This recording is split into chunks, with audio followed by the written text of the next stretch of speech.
You have a double. Yeah. 35. It's not set up to 100% normally yet, but I stand back like 95%. Right. So, obviously 2020, we're not good years. I've been here for a while, but we'll slowly get back to normal. So, yeah. That was before Judge Leo and Southern Supreme History and condemnation case. And I got rolled early with the attorney for the town, went to apparently Chris Ladley. He beats him up, they Chris already beat him. So it's like, that's thanks much. That's like rather get the merchant argument rather than be confidential. Chris Ladley. Oftentimes that's something that's about to happen. My only client concerns are what's their moral emotion. So that's what happened. We just give you heads up on this thing. I still have my article study pending for the computer schools. I just read one there. Yeah. Still pending. you're not secretary. Obviously, we can work something out. The secretary is going to sue it. Yeah, right. Because if I win that, I get the entire house. So yeah. On that side. Okay, just look at it. I filed it in November of 2020. And what happened was it switched judges twice. And she just got into the Supreme in July, so she was home in But yeah, that was basically one day retired, no one bounced it, so it's been bouncing around for 6 months ago. So it's probably had submitted a couple weeks ago. So I'll just throw that out there. When we told your client thing, I still an art dissemination. Yeah.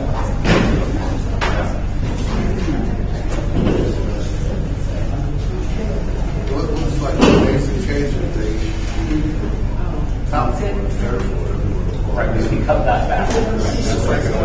That's open like that.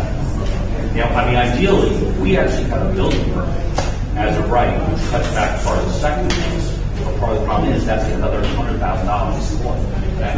So she can afford to do the third, not the second, which is why there's just one on the account apartment. So that's why, obviously, if we cut back the second, that would be as a right of the senior city. And the worst to do that is if they get more the developer, they do the village system, and that's not happening. I'm not getting paid because I get paid. So that's what it's so she's doing that stuff, take a look at it, look off.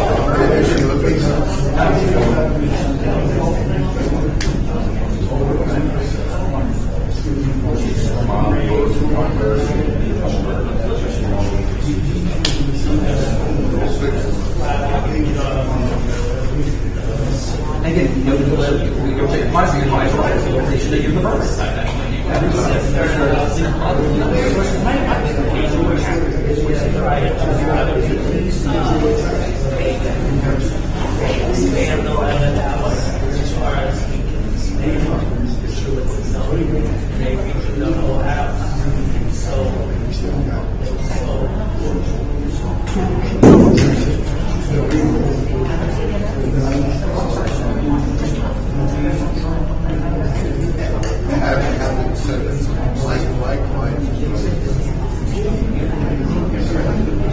somebody else is really Yes. they believe, because she told me that she was being good numbers because she was playing she was asking Where is it? so I might be able to I don't. I'm the person hearing that. I'm trying to free with nonprofit.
Except that there's no one makes sense.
Oh, you heard?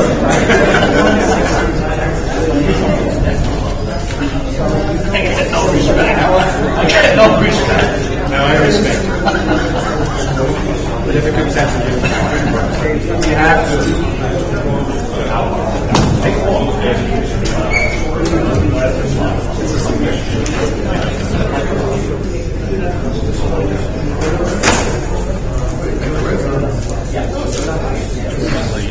It's on the legislature.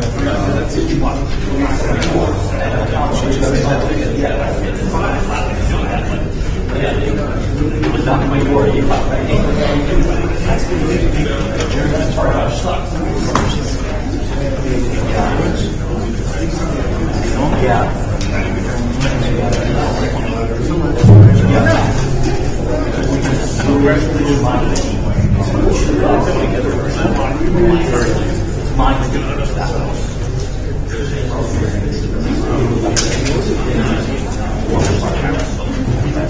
Very heavy hitting first row. We'll be out of here fast. I'm talking about Patrick now. You must have been talking about Patrick.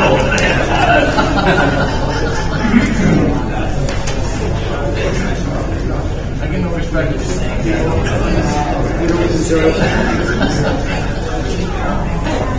We get the good room, they threw us over here again. So, I sweat this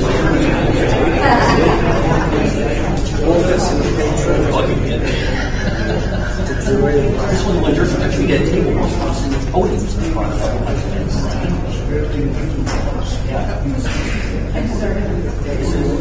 This is your work. Now, and it means forward.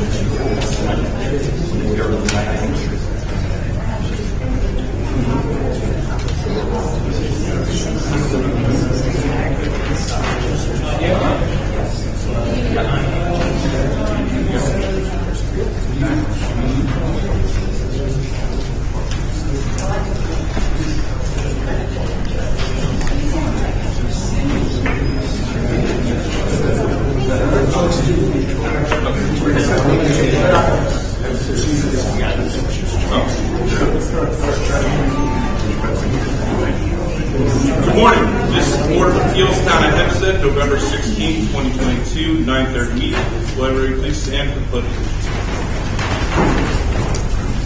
allegiance to the flag of the United States of America and to the republic for which it stands, one nation, under God, indivisible, with liberty and justice for all. Mr. Chairman, do you have any opening remarks? I see some unfamiliar faces out there, so go over a few things the way we operate here. We work primarily off the calendar. First thing we're going to do is see if there are any requests for adjournments. I believe we have the case being withdrawn today, so we do that first so that if anybody is here on those particular cases, they don't have to hang around if the case does get adjourned. We will then go through the calendar. When the case gets called, we ask that you please come up front to the table here. Everybody who's going to testify, including attorneys, will be sworn in. The applicant will present their case. If there are any witnesses, they'll present the witnesses. If there is any opposition, they'll be given an opportunity to submit their opposition. When the case is completed, it will be put on a decision calendar. Most cases will be decided today at the end of the day. Those who are signed in on a particular case will get a copy of the decision once it goes out. If a case does not get decided today for a number of different reasons that may come up, it'll go on either a reserve or a referral calendar to be decided at some point in the future. We ask that when you come up, you speak slowly, speak clearly. Everything that you say is being taken down by our court reporter over here. We are also on a live feed. That's why there are microphones, and the live feed is actually archived. So you will be able to refer back to it in the future if you need that for any reason. Based upon that, if anything else comes up along the way, we'll discuss it, but otherwise, we can get started. Okay, Mr. Chairman, first we have an application for withdrawal, 75322, New Rockville Center, Michael and Allison Galvin. Variances, lot area occupied, front yard average setback, construct 2-story addition, 2nd-story overhang, and roof over open porch, all attached to the dwelling, known as 410 Arizona Avenue. We do have a letter.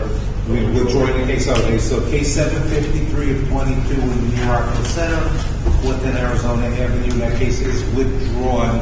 If there's anybody here on that case, there's no case anymore, so you don't have to hang around. Next, case 74222, Merrick, Salvador Gambino, install pool equipment not permitted in the side yard, known as 1002 Tires Pool. Mr. Chairman, this is the applicant we spoke about earlier that called. Oh, okay. I believe the attorney is ill, so he can't come in today.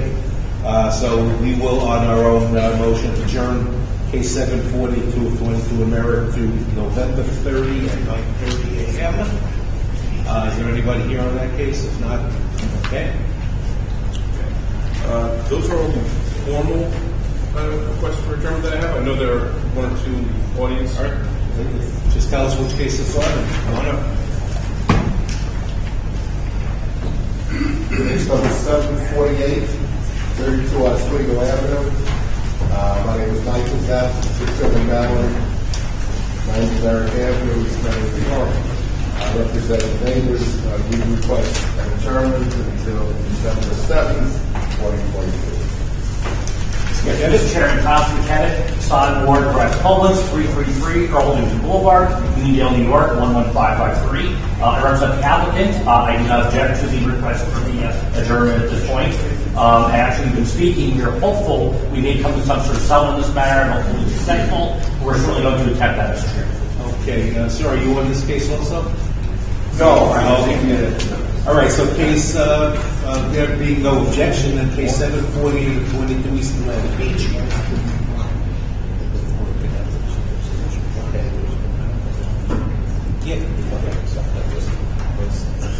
Okay, adjourned to December 7 at 9:30 a.m. Yep.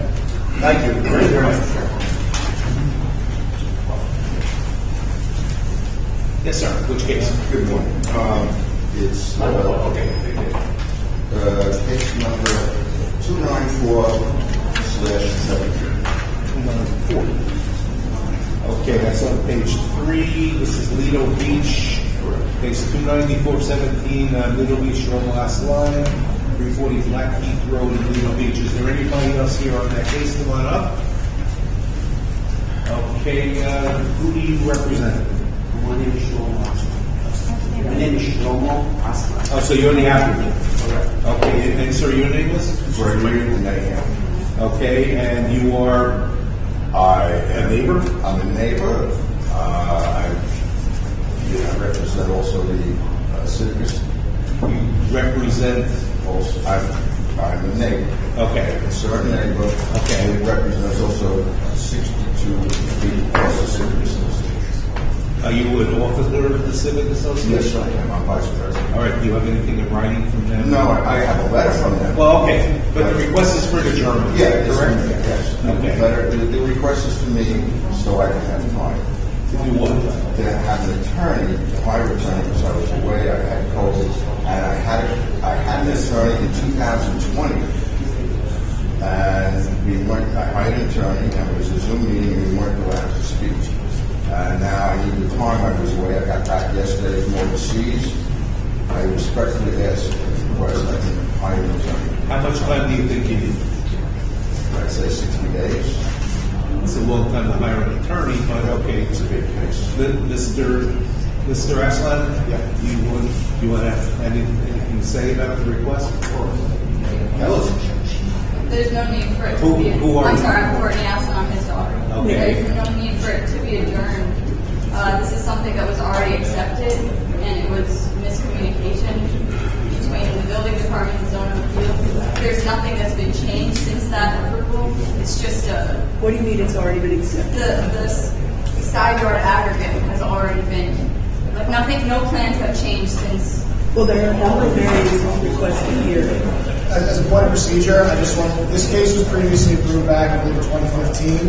The building department missed the side yard aggregate variance. We are going through the final plans. I spoke with the building department, Vinnie Albert, said it needs to be now approved for the side yard. However, he told me that the plans are identical to what was previously granted. All right, but there is an additional variance inside. Correct, that was missed. All right, and The advertisement today includes the side yard. Correct.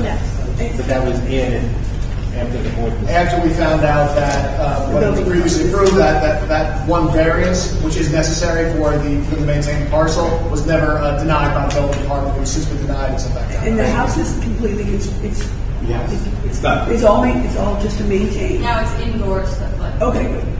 So what you're asking for here, when you get 60 days from now, or now, if you get it, is not going to change what's there right now, am I correct? And the house isn't up for sale or anything? No. I'd like to add something. I have a neighbor, I'm sure that you probably would know if I'm not mistaken, who would do anything to postpone anything to hold me back, and which he did already.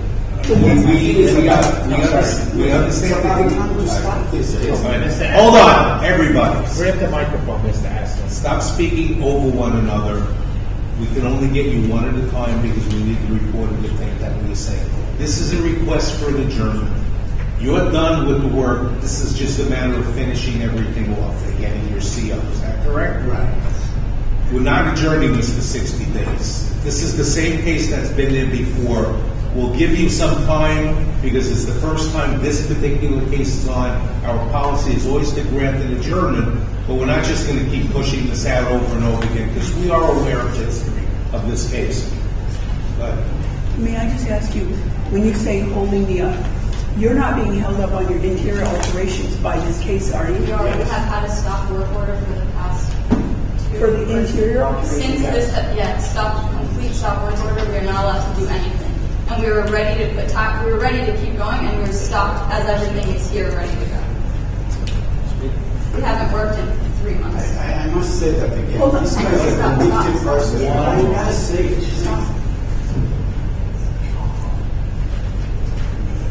The technicality, and we're not going to take into neighborhood disputes, the technicality is, unfortunately, it was a missed variance by the Department of Buildings. So why am I fault? Because it was missed, you still need the board. It's not your fault, but unfortunately, the procedures to procedures. A case has to be represented to the board to the side yard aggregate. So let me finish the work and then hang me. It's not up to us. 10 years. That's 10 not years up, already. Mr., that is not up to us. The building department cited it. Their ruling controls. Our job is now to deal with the variance But request. they're saying that this Mr. is. Eslen, you can argue all you want. I'm telling you, I'm not arguing. I just want to know. well, somebody's arguing with me. I don't know I'm who just it is. asking a question. Okay. The building department tells me it's up to you. Yes, we have to make a decision. But there's no, Mr. Owens, Patrick, has the notice gone out for today's date for the board to entertain a side yard aggregate? Yeah. So they're all proper, technically ready to go. our policy, even though I understand the history, we sat through this for years now. We understand the history, but our policy is, when a case is on for the first time, which this is, we would normally grant an adjournment, one adjournment, to somebody to do what they want to do. We're not going to do 60 days. We're going to adjourn this one time, and I'm going to adjourn this to December 7th at 9:30 a.m. And I suggest that if you want to hire an attorney, hire one. This case has been heard previously. There's only one minor variance that is now included in order to clean up the building department and all our records. That is it. So we're going to adjourn this to December 7th at 9:30. That time this case will be heard. I don't know if the building department can grant you anything temporarily. They may be able to. We don't control that. We don't control the issuance of the permit, but if you explain to them, you have a firm date. This was previously granted. It's only a side yard. If you're doing interior work, you may be able to get. You usually have to sign an indemnity and some other things with them.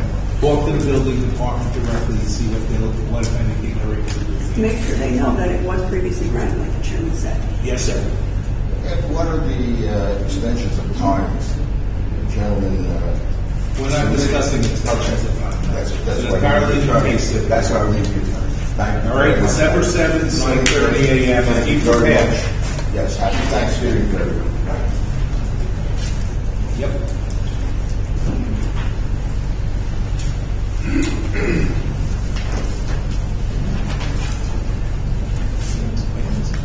Mr. Chairman, I don't have any other. All right, let's start the calendar. First, we have case 73822, Baldwin.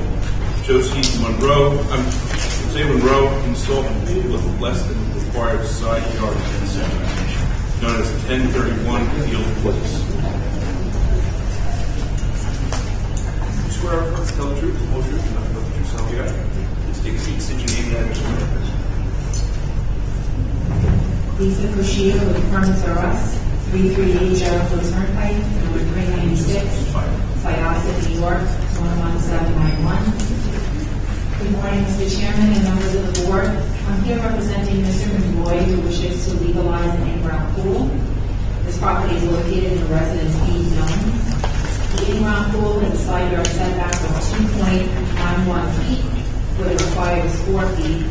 My client was issued a pool permit, and the contractor installed the pool, and upon inspection realized that they made a mistake and measured off the wrong mark. So they installed the pool 1 foot 9 inches too close to the required setback. Mr. Monroy respectfully requests your approval today. Mr. Patrick, Mr. Owens, can I see up here? I want to see if the original application says to construct or to install, since it's a maintain.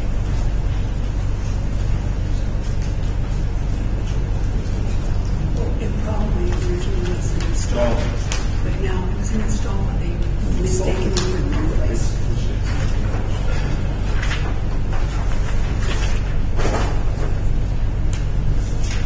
They probably did your hearing case.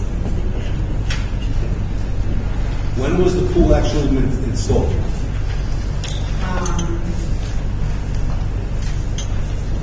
The installation of the pool was, I believe,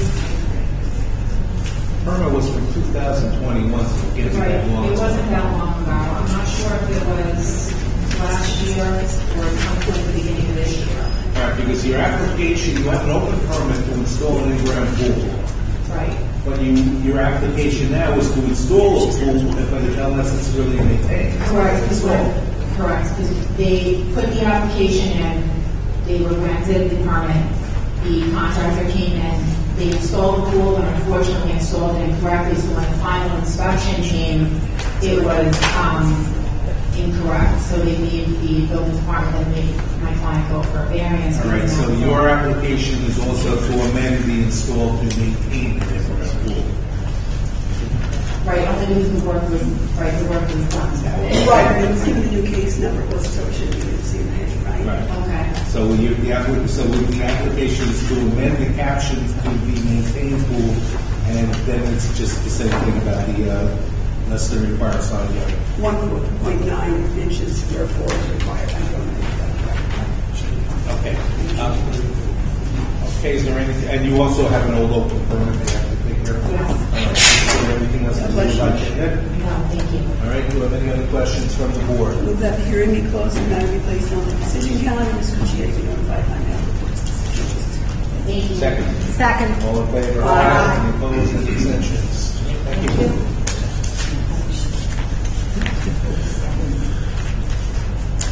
Next is the case 73922, Lookout, Roy Professional.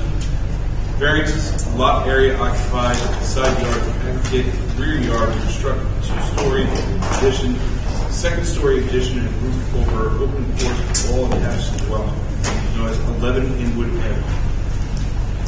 You swear or affirm to tell the truth before me, conduct the truth, so help you God? Yes. Please take a seat, state your name and address for the record. Kurt Jacobs, architect, 201 Northwest Drive, Farmingdale, New York. Which one is swear? Do you swear or affirm to tell the truth, the whole truth, nothing but the truth, so help you God? Yes, I do. Please take a seat, state your name and address for the record. David Gita, HIGU138, 280 Main Street, Suite 23, Farmingdale, New York, 1175. So the partners on this one? Yes. Okay. Mr. Jacobs, you're presented? Yes. Okay, what are we going to do for you? Good morning, Mr. Chairman, members of the board. Roy Koshevsky has asked me to agree to this variance request. We're proposing to build a two-story addition on the south side of the existing dwelling. The first floor will consist of storage, a shower, and a roof open porch. The second floor will have a master bedroom, three-piece bath, and closet. In May of 2001, case 460/01 was heard before this board to convert a garage to a dwelling. This layout consisted of 2 bedrooms on the lower level with storage, and the upper floor had a kitchen and a living area. I'd like to hand in When was that, Mr. Jacobs? 2001. Okay. The major reason for this addition is to create a bedroom on the second floor. So the owners, Mr. Koshevsky, don't have to deal with the stairs every day. This way, their bedroom, kitchen, and living area will all be on the same floor.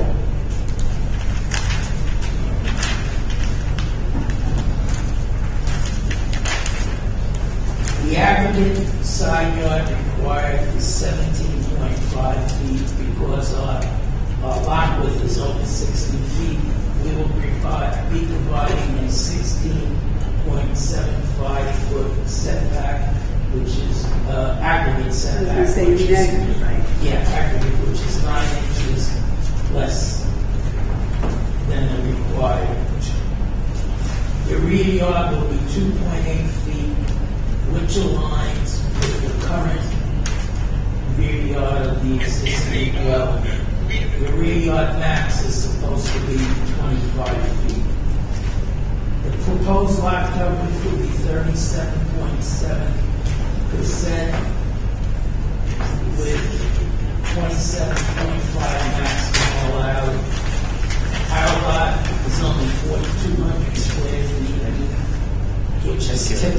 point one out, which is 1,800 square foot less than a minimum required. If we did have the required lot size, lot coverage would be 26.4%. I have 7 letters of consent to hand in, which includes all the abutting neighbors. All right, we'll accept those in evidence. That completes our Mr. case. Jacobs, you said that the rear yard requires 25, and you proposed 2.8. I noticed, though, that it appears to back up to a garage equally or closer to the shared property line. That's what we're talking about, right? Yeah. In other words, it's less, I would think it's a little less intrusive because it's not encroaching on anything other than their garage also, and then, right? Am I looking at this right? All right. Mr. Jacobs, anything else? No, sir. Mr. McGee, do you have anything to add? Everything seems to be very different. Okay, do I have any other questions from the board? Chairman, I move that the hearing be closed and based on the city calendar, Mr. Jacobs will be notified by mail of his decision. Once it's ready. Thank you so much. Second. All in favor? Aye. Likewise.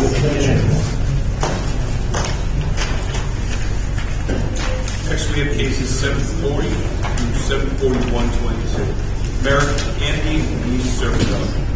Variances, lot area occupied, rear yard, maintain second story deck with stairs attached to dwelling. Variance side yard, maintains AC unit attached to dwelling. It's known as 1641 East Drive. You swear or affirm to tell the truth, the whole truth, and nothing but the truth, so help you God? Yes, I do. Please take a seat, state your name and address for the record.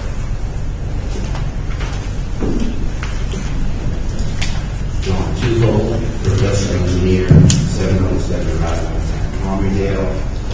Good morning, Mr. Chairman, members of the board. Good morning, Mr. I'm here today representing Anthony and Denise Serpico of 1641 East Drive in Merrick, who are seeking variances for lot area occupied and rear yard setback to maintain a rear second story deck with stairs attached to their dwelling, and the side yard variance to maintain an existing AC unit. The zone is within three, where a 27.5% lot coverage is permitted, and we are requesting to keep the existing 29.6% to maintain this deck. The deck was constructed in 1994 by a contractor who assured Mr. Serpico that no building permit was required.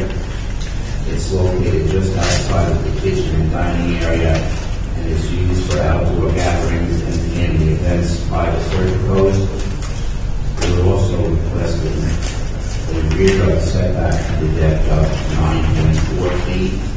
After we remove the existing 1.9-inch deck joist cantilever to make the amount of relief we need as little as possible. 15-foot setback is required by ordinance. We'd like to note that the lot has a depth of only 76.75 feet, which greatly contributes to our request for the rear yard setback relief. Both of Mr. Serpico's neighbors have no problem with this deck. The house and property are in excellent condition. We're also asking for a 3.9-foot north side yard setback to the AC unit, where 5 feet is required. Mr. Serpico has spoken to his northern neighbor who's most affected by this request, and they have no problem with it. That completes our case. What's the questions, please? Number one, how did your client come to know that this relief was needed? Is the house up for sale, or are they doing that? No, he's the elderly gentleman, about 73, my age. So he just wants to get over the customer road. He wants to sell the I have house. to excuse myself. Sorry. But how did he learn that it needed relief? Oh, I'm not sure. No complaint? No. Neighbors both fine with everything on both sides. Any other questions? I'd like to know what school of diplomacy is the truthful and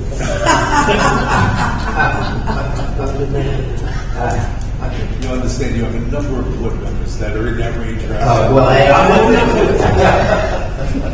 Mr. Chairman, I move that the hearing be closed, the matter be placed on the decision calendar. Mr. Truthful to be notified by mail of the board's decision once it's ready. Thank you. Second. All in favor? It's not, it's not. Any opposed? Any abstentions? Next we have case 74322, Levittown, Frank Piano.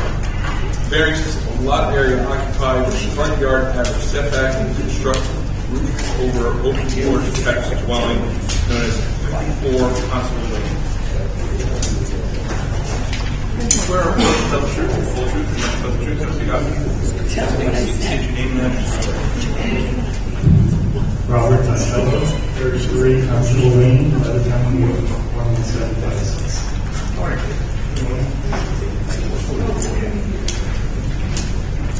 I'm here today representing Frank Piano. We are proposing to build a front porch on his residence. Piano's proposing the front porch with a front yard setback of 19.84 feet, where 31.41 feet is the average, and 25.41 feet is the minimum, with the 6-foot exception for the porch. The lot coverage also is proposed at 38%, where 30 is allowed. The Pianos have a disabled child that lives with them, and they would like to construct this front porch because the son likes to sit out front during the day, and this porch would provide shade and protection from the rain. The porch will also enhance the facade of the home, and many homes in the area have similar front porches. Their home is in Levittown, where the homes vary in front yard setback. The Pianos' home is one of the closest to the front. Existing or proposed? Existing, both, yes. What is the front yard average there? I missed it, I apologize. The average I have is 31.4, and the existing home is 25.84. Say it again. The existing home is 25.84, and we're looking to do a 6-foot porch in the front. All right, there are 2 open permits fences at the property. Aware that those are open permits? Yes, correct. They actually never installed those fences. They installed other fences, so we put in a new maintain application for the fences that are on the property. So as part of whatever process you do, you're going to have to close out the old ones. Okay, if your permits are already filed for the new ones, well, that will have to be added as a package. Correct. Okay. All right. Is there anything else that you would like to add? The only other note I have here is the lot coverage of the home includes a large detached garage in the rear yard, which does not make the residence bigger, oversized. It's separate from the house and the backyard. All right. Any other questions from your board? Move that the hearing be closed, the matter be placed on the decision calendar. Mr. Costello, receive a copy of this decision by mail. Thank you.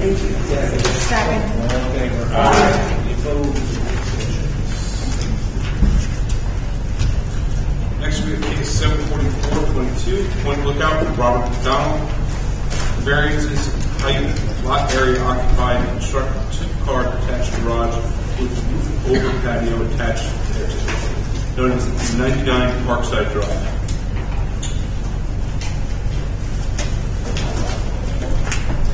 Raise your right hand.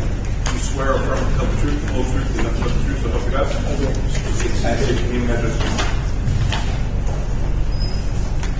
Robert McDonald, I'm Parkside Drive. They made heat out to where you know the street. Farmington, New York, 1175. Okay. What can we do for you? Asking permission from the board to construct a 2-car garage adjacent to existing home. Is this part of the whole overall rebuilding? I'm seeing, I have a whole bunch of 2019 open permits here. So, So it's part of the original zoning map. a two-car garage and you need height variance, right? And that's because you propose what height and what are you allowed to have. I'm not sure exactly what the height requirements are. Usually for the items, when I construct the house, there's no basement in the house.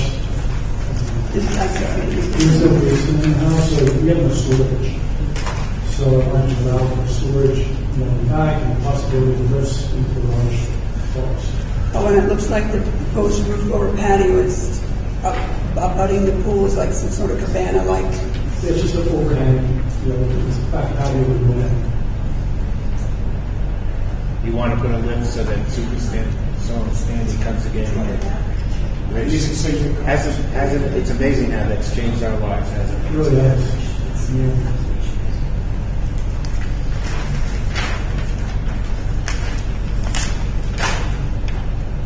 The high variance is triggered because you can have a 12-foot average and you're proposing a 15, 2 1/8 average. What's in the upper area of that garage? The storage. So, permanent stairs or Hold down stairs? Two-car Heated? garage? No heat. Two-car garage, yes. Electrical, no plumbing? No heat? Electrical, no. No heat? Heat is 31 feet up. Heat up the garage is 31 feet. Lots of photos too, if you want to take a look at some.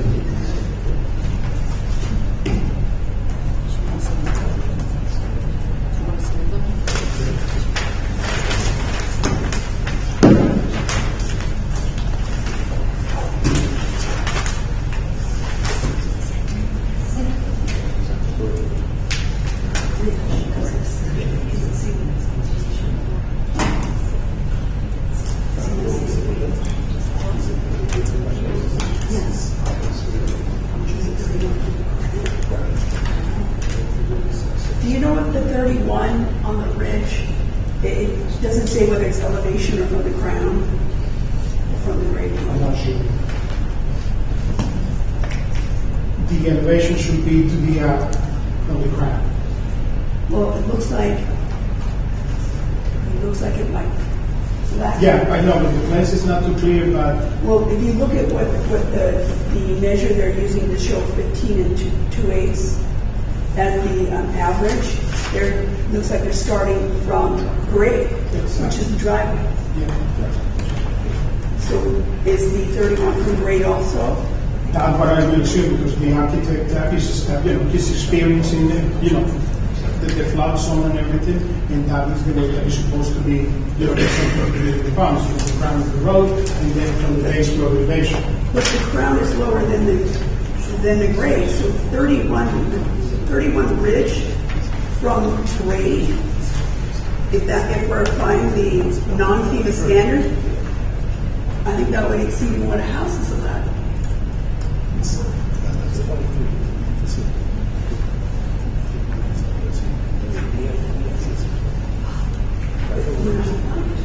I know that.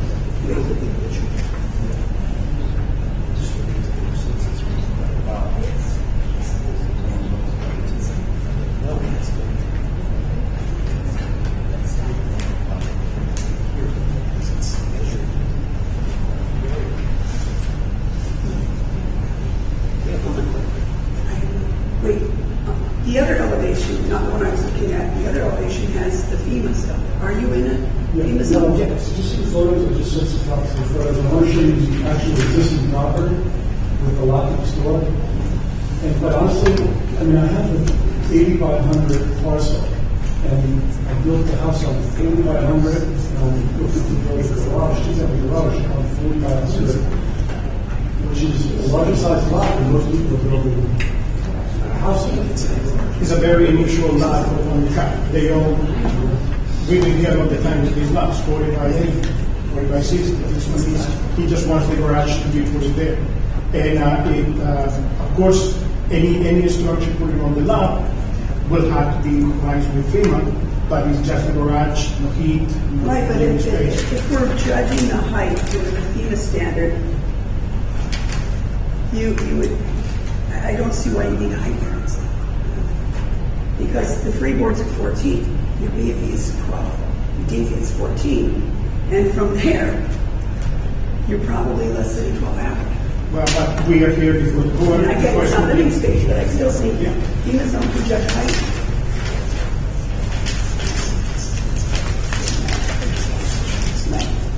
And I apologize for the details. No, please. Don, what Please, did you perfectly. say the water area you were proposing was? Sorry. I apologize, I don't recall the lot area. The lot area for the garage is 4,500. Lot area. Percentage. Oh, it's 50%. Well, the overall property is 8,500. And I'm looking to build it just for like 45. Do you understand the question, Mr. Nikita? Yes, I do. Would you please answer that? Obviously, Mr. McDonald was not in the business. What is the lot area occupied? It's 33.7%, sound right? Very good. Because that's what's on your papers. That is on the papers, they big, and I was with But that- by the building department. And is that number is under the accessory structure chart, but I assume that is the lot area occupied proposed for the entire property, not just the garage, right? Is there anything else that you would like to add? So we should do a occupants viewing. You already said that. Do I have any other questions from the board? Move that hearing be closed and matter be placed on the decision calendar. Mr. McDonald, Mr. Akita, and notified by mail of this decision once it's made. Thank you very much. Second. Second. All in favor? Aye. Opposed? Abstentions? Next, we have cases 745 through 746-22, Point Lookout, Jefferson Street, Ballard. Variances of lot area occupied, front yard setbacks on Mineola Avenue and Bayside Drive. Construct a second-story deck with stairs attached dwelling. Maintain shed with less than required side yard setback. 1 Mineola Avenue. I agree.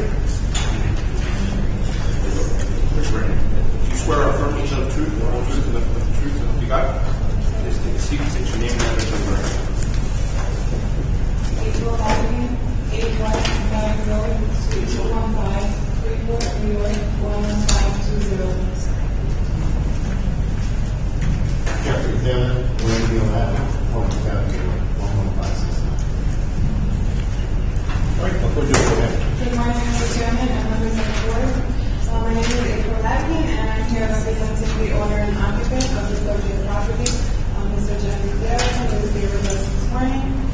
We hereby request your approval of our variance applications for a proposed second-story deck with stairs attached to the dwelling, where there will be an increase in lot area occupied, which will exceed the permitted percentage of 27.5% by 1.2% or 75 square feet.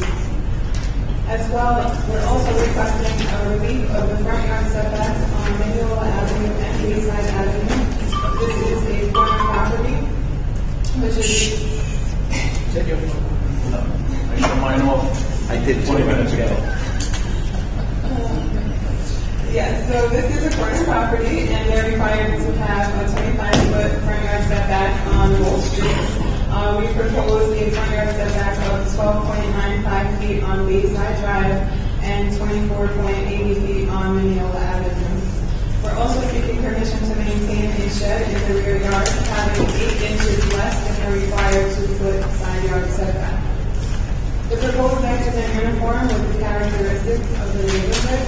It will not cause any adverse effects or impacts to the surrounding neighborhood or environment. The community has an existing precedent for second-story decks. Of the 14 properties within 100 feet of the subject premise, there are 7 properties which have similar decks that encroach into the side and rear yard setbacks. The proposed deck will be accessible via 2 new sliding glass doors, one in each of the existing bedrooms on the second floor, and will also have an exterior stair leading into the side yard.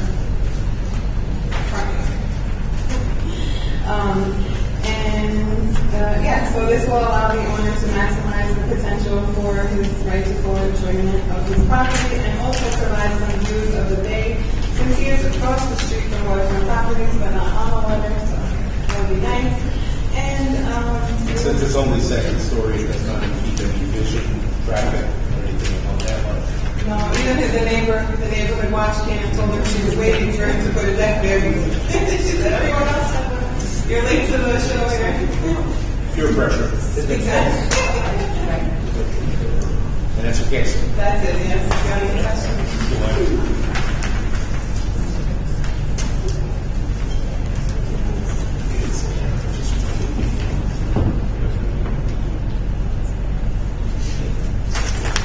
All right, so have any other questions from the board? Move that the hearing be closed and that be placed on the decision calendar to be notified. We'll both be notified by mail for decision once it's ready. Thank you. Second. Second. All in favor? Aye. Opposed? Any abstentions? Thank you. Have a great day. Happy New Year. Next we have case 74722, near Island Park, Gregory Malley. Maintain pool not permitted in the front yard on Royal Boulevard, less than required front yard setback. Known as 168 Franklin Avenue. You swear or affirm to tell the truth, the whole truth, and nothing but the truth, so help you God. State your name. City microphone. Gregory Malley, 168 Franklin Avenue, Mount Andrew Brown, 1924 Delmar Avenue, Delmar, New York, 11710. Good morning, Mr. Chairman. Good morning, members of the board. My name is Andrew Brown. I'm an engineer. I represent the Lister and Malley, and Gregory is here with us now. The notice was to maintain a swimming pool, but the application was a proposed pool. Drawing is a proposed pool, and there is not a swimming pool on the property now. I just want to open up with that. I can submit some photographs just to show the board that there's no pool. You're asking us to amend this to install pool. Yeah. So,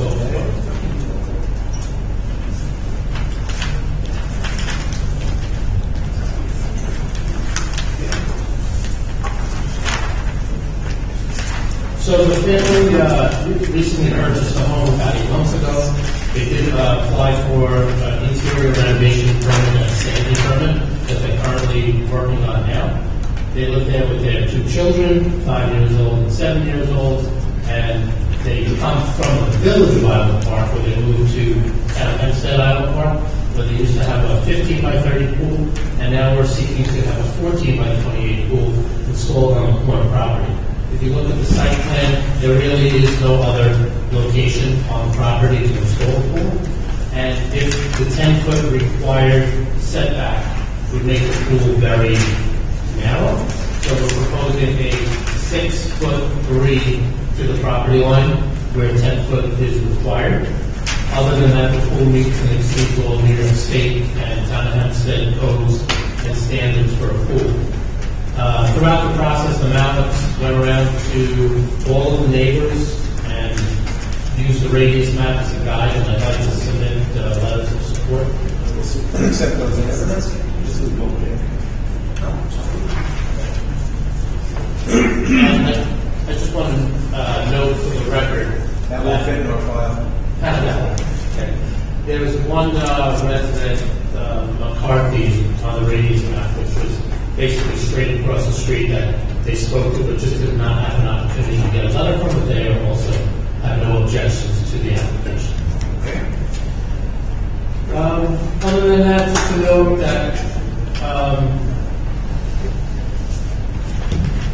Mr. Mal's wife is a swim instructor, does not plan on doing any swim instructing at the house, but they're avid swimmers and would like to enjoy the pool. And I have, if the board has any questions, I'll be happy to answer.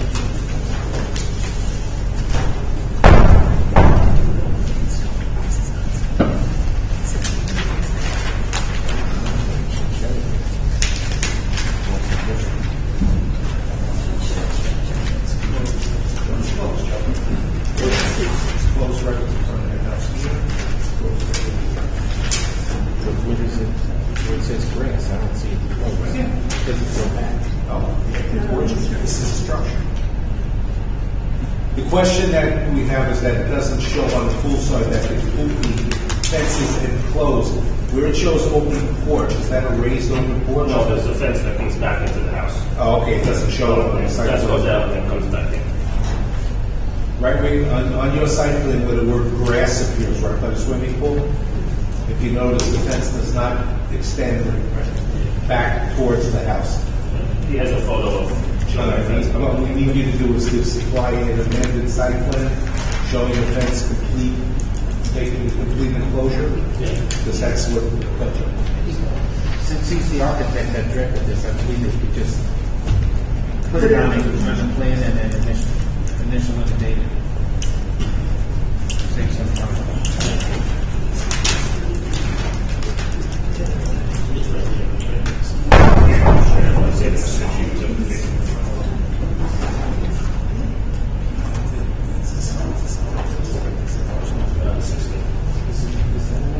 No, it's related. And these are things. The rest of the construction. The 4-foot fence that runs forward, that runs along your driveway, solid 4-foot PVC fence along the driveway. Right, it's existing, right, correct. Is that correct? I don't know, I bought it a year ago, I bought the house a year ago, I could not tell you. That would need relief also, unless it already has it. Really from where the street, No, I mean, yeah, it's forward at the dwelling, it's solid, I presume, because it says, you can see that usually it's solid. it's a PVC slatted, slatted with openings. Oh, it's a slat. Yeah, yeah. Might not need relief, it just depends on the building department. I'll not be that. do we have, I'll take it down if it needs to be. No, I just, You don't have a picture of that. No, I don't. It's an open spot. if it's open, then when the building department comes out, they can question it. Okay. They don't question it because it's slotted. It still needs a permit technically, but All right. But if it is solid, then they're probably going to tell you to get variance or take it down. if it's not open enough, All right. or not obstructed, No like the problem. site is kind of done. Thank you. Is there anything else that you would like to add? Any other questions from the board? I move that the hearing close the matter based on the decision calendar. You both receive copies of the board's decision by mail on September. Thank you. Unanimous. Thank you guys so much. Second. All in favor? Aye. Opposed? Any abstentions? Next we have case 74922, Belmore, Sean Smith. Variances, lot area occupied, front yard average setback, side yard construction, two-story addition, portico, 2-foot overhang, and maintain 2 AC units, all attached dwelling. Known as 2577 Glen Drive. You swear or affirm to tell the truth, the whole truth, and nothing but the truth? I did. If you can see the state your name and address and to Good morning. Sean Bird, architect, office at 1049 Park Boulevard, Massapequa Park, New York, 11762. And here on behalf of Mr. Sean Smith, 2577 Glen Drive, Belmore, New York. Unfortunately, Mr. Smith's wife was unable today. His father passed away on Monday, the Smiths purchased the home last year. It's a temporary style home, needs some updating. 2 young children, a newborn, and I believe a 3-year-old. They're looking to make this a forever home with extensive alterations to the existing house, removing the roof, redesigning the exterior. We are going for a number of variances. The first being lot coverage. 27.5% or 1,830 square feet is required in the following zone. We are proposing 31.81% or 2,118 square feet. But note that we're actually going down in square footage in lot coverage than what's pre-existing there. And you see the existing photos of the home. There is an existing hatch shed on the south side of the house. That's being removed. That area is being reallocated to the rear, square on the rear of the property. There's also a fairly large overhang in the front. We're actually cutting that back, which gets into the front yard setback. We have 32.9 feet is required on the average. We are proposing 25.8 to the portico, and the residences remaining at 28.9. There's an existing overhang that they call a porch, which was actually at 24.9 feet. So we're actually pulling the portico further back from the existing overhang. And the last variance we are proposing is for existing, for side yards. We have a 2.33 foot to the existing air conditioning unit we'd like to remain, and 7.1 to the porch. Again, we're moving that side shed, so we're actually making the side yard better than what they currently are. Do you have any questions they have? So for the two-story addition in the rear, the only thing you need for that is hot air, right? Correct. We're squaring it off in the rear. It's a little small extension in the middle of the home. We're squaring it off to the corner, and then we're going second story for that. Well, you're asking for a two-story addition, not a second story. I'm sorry. Yes, it's a two-story extension in the back of the home. Right, but I'm just asking you if the only variance that is triggered by that is the lot area, right? Correct. Lot area. Correct. Do I have any other questions from the board? We have hearings based on the decision calendar. You can see a copy of this decision by mail. Second.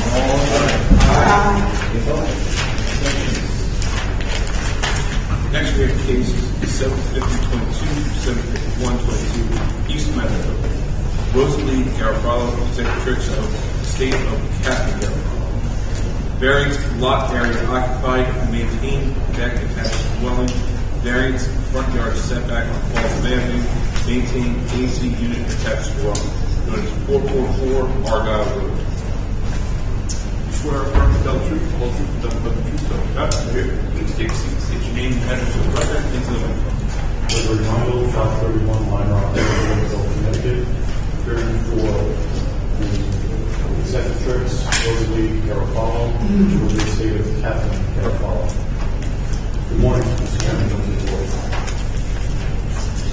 We're here today requesting permission to maintain the rear raised wood deck, having more than the allowable lot coverage than allowed by ordinance. We're located in the residential B zone.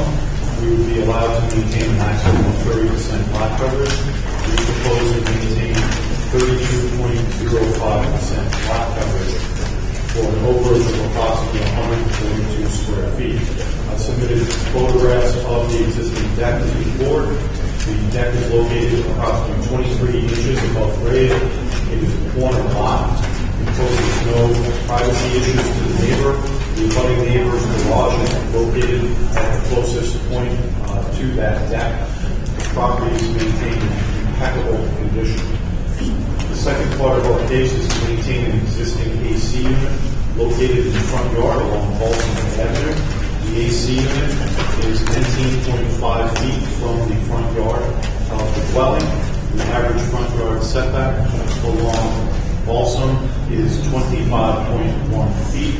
This is the only logical and possible location for this AC unit. This home was constructed for Catherine Garofalo back in 2014, and that is where the builder had placed this AC unit.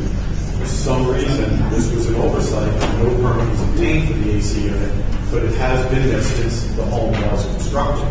As you can see by the photographs I've submitted, it is very well obscured. In fact, the family members did not even know there was an AC unit at Balsam Avenue in that front yard setback until I showed them pictures of it. Again, property is maintained in impeccable condition. They've been maintaining this property since Mrs. Garofalo's passing about 2 years ago. The property was impeccable.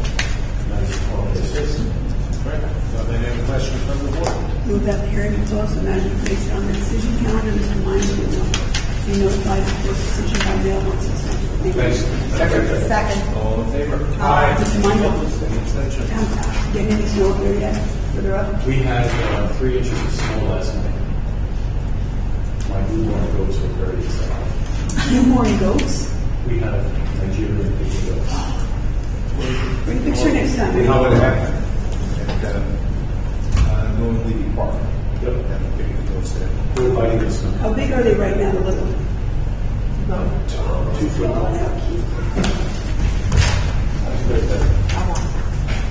we have case December 52, 22, Garden Center, MMGGC LLC, doing business as Monster Mini Golf. Installed one double face illuminated detached ground sign, 70 square feet per face, and overall size of 140 square feet. Setback 1 foot from the side property line, known as 645 Stewart Avenue. Swear or affirm. Okay. I'll swear to you to stand up. Stand up. You swear or affirm to tell the truth, the whole truth, and nothing but the truth, so help you God. Please state your name and address for the record. Good morning, Mr. Chairman, members of the board. My name is Diana Corvette. I'm an attorney with the law firm of Albany's and Albany's, 1050 Franklin Avenue, Garden City, New York. Nice to see you. I haven't seen you in a while. Yes, well, it's been a while for everyone. I'm here today representing the applicant, which is MMGDC LLC, does business as Monster Mini Golf, and the owner of the subject property, which is Harvest, 645 Stewart Avenue, LLC. The address of the subject property is 645 Stewart Avenue, and that's in Garden City. The property is improved with an existing commercial building and is subdivided to accommodate 2 occupants. The applicant is requesting variances to erect one sign, which is double-faced, illuminated, and detached. It's a ground sign. It's going to be located adjacent to Stewart Avenue. With me today on behalf of the owner is Rosaline Hans. On behalf of the applicant and the tenant, Monster Mini Golf, is Jonathan Arlo, who's the managing member and the operator of the facility. And also today, it's running a little late, is Ted Mead of TP Signs. He's the sign fabricator and installer. And you're proposing to be set 20 feet back from Stewart Avenue. Correct. On the, I assume that's on the eastern side of the property. Yes. And now it appears that is a one-way in only. Yes, it is. Okay, so there's no issue of visibility going on. No, there's 2 driveways, as I was about to explain. There's 2 driveways at the subject property, and one is 15 feet wide, that's the eastern driveway, that's an entry driveway. And one is 18 feet wide, that's the westerly exit driveway. I can't picture where this is. I didn't know there was a They have some photographs, and I have a few, but they're not. yeah, I know, that's why I took a few extra photographs. I'm going to hand them up, and also some copies of the tax map. It's across the street from the postal facility. It's actually across from the shopping center called The one with the Burlington. Burlington. Yes, it's diagonally across from that. The landmark, if you need it, is basically the McDonald's. Right. It's a very odd piece of property. The McDonald's is actually an out parcel. It sits right in front of the subject parcel. So this is behind McDonald's. It's behind McDonald's, correct? And this is operating now? Or is it just... It is operating now, yes. Is it new or has it been there? I just didn't know. No, it's new. It's been open since July 22nd of this year. So as I've just explained to you, it's a very odd configuration, which is what results in some of the difficulty in locating a sign here. Currently, right now, there's an existing sign on the property that's set back well more than 20 feet off of Stewart Avenue. That sign we discovered has no permit. Okay. It's been sitting there, and it's actually not even located on the subject property. It's actually on the adjoining owner's property. It's a couple feet onto the adjoining owner's property. So that needs to come down. It's not permitted, and it's not even on our property. So that what's shown there on our site plan as forward structure, which I guess you're saying is McDonald's. Yes. It's just shown as a lot. Yes. That's why you didn't site plan that section. No, it's an out parcel. Because obviously there's no driveways and stuff shown or parking shown for that lot. No, our driveways are on this side and on the other side of the parcel. Right. And your driveway doesn't provide access to the McDonald's parking. No, it does not. There's curbing. Is there going to be illumination or animation to the sign? There will be illumination, yes. The illumination of the sign is going to be LED lights. They're going to be on a photo cell, so they'll go on at dusk, off when the light, starts to get light in the morning, which is what currently the sign that doesn't have a permit does. Just to give you a little bit of history, this parcel, building was built in 1963. The two occupants are a physical therapy operation and then Monster Mini Golf. The physical therapy operation is the easterly tenant, is subdividing the building, and Monster Mini Golf is the westerly tenant. You'll see in the photos there, they do both have wall signs, so you'll see that's the way the building is segregated. Previous in the Monster Golf space was Frozen Ropes, which was kind of a baseball training facility, and prior to that was like a batting cage. So this is consistent with that type of use, Monster Mini Golf. It has an 18-hole glow-in-the-dark mini golf course, games, laser tag, laser mazes, and also bowling. It's basically a kid place. Oh, it has bowling and all that? Yes. So two non-mini golf. Yes. I spoke with Mr. Arlo on a few occasions. As I said, that if they open July 22nd, their hours of operation are on Monday through Friday, 2 to 10 p.m. And on Saturday and Sunday, they open at 12 noon, and they close at 10 p.m. It's not like a Dave and Buster's or something? It's similar. I mean, they have parties there for children, or if you just want to take the kids out for a day of recreation, they have a bunch of things for them to do, run around. Arcade stuff. Right. Arcade stuff. Mr. Arlo says they are doing fairly well there since, some of the COVID restrictions were lifted. They're doing pretty well. He's gotten good feedback from the community about the operations and the use of the property. He does say, though, that people do have trouble locating it. The customers have said, I passed up the driveway. You need better signage out there because of the problems with the McDonald's being smack in front. Still, it's hard to locate the driveway, even if you say we're behind the McDonald's. So this sign will just sit there. This sign will locate the drivers, etc. Right. It'll also be safer because you don't have cars stop or short. As I said, the sign will be on a photo cell. It's, as you can see from the photographs, it's laminated, it's digital print, it's in a cabinet. There are two signs on it. It is kind of a directory sign, one for the physical therapy and one for Monster Mini Golf. As you can tell, and it also has a directional on it with an arrow showing it's the in-drive there. You're familiar now that if I say McDonald's, to the east is medical office, to the west is another office building, and as you pointed out, across the street is the Burlington Shopping Center. If we look at the standards in the zoning code, the board has to look at the character of the district and whether the sign is consistent with the character of the district, and we believe it is. The adjacent properties are all business or industrial. They have similar types of signs to locate the physical tenants on, two cars traveling on Stewart Avenue. This sign is consistent with the other signs in the area. I did take a couple of photographs of the signs in the area.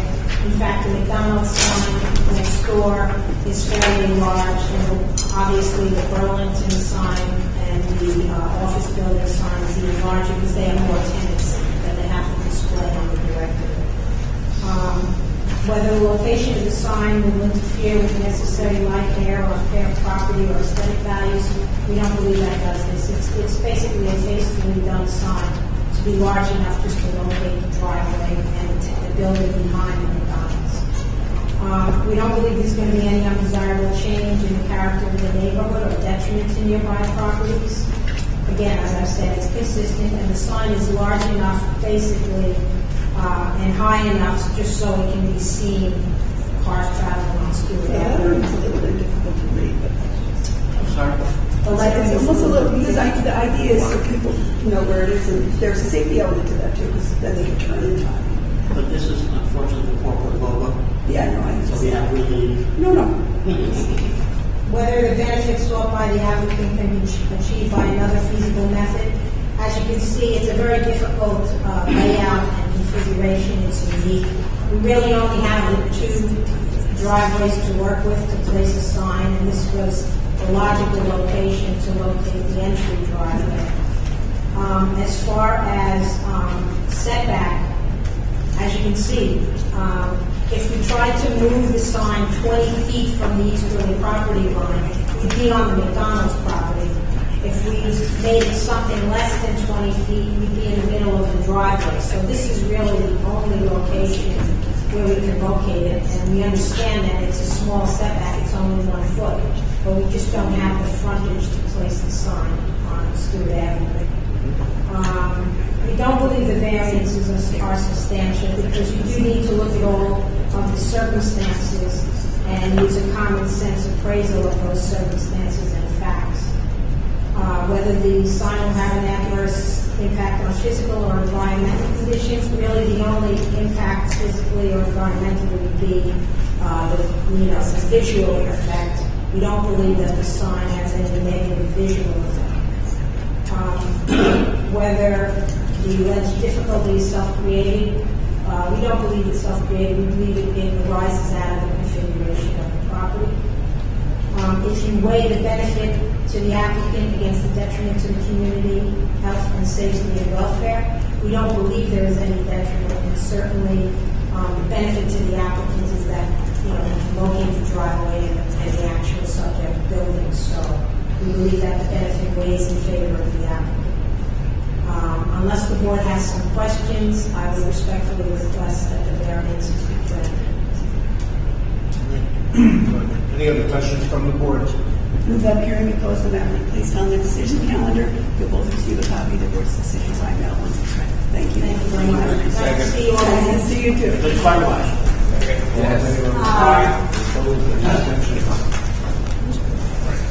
Thank you. Happy holidays. Thank you. Thank you.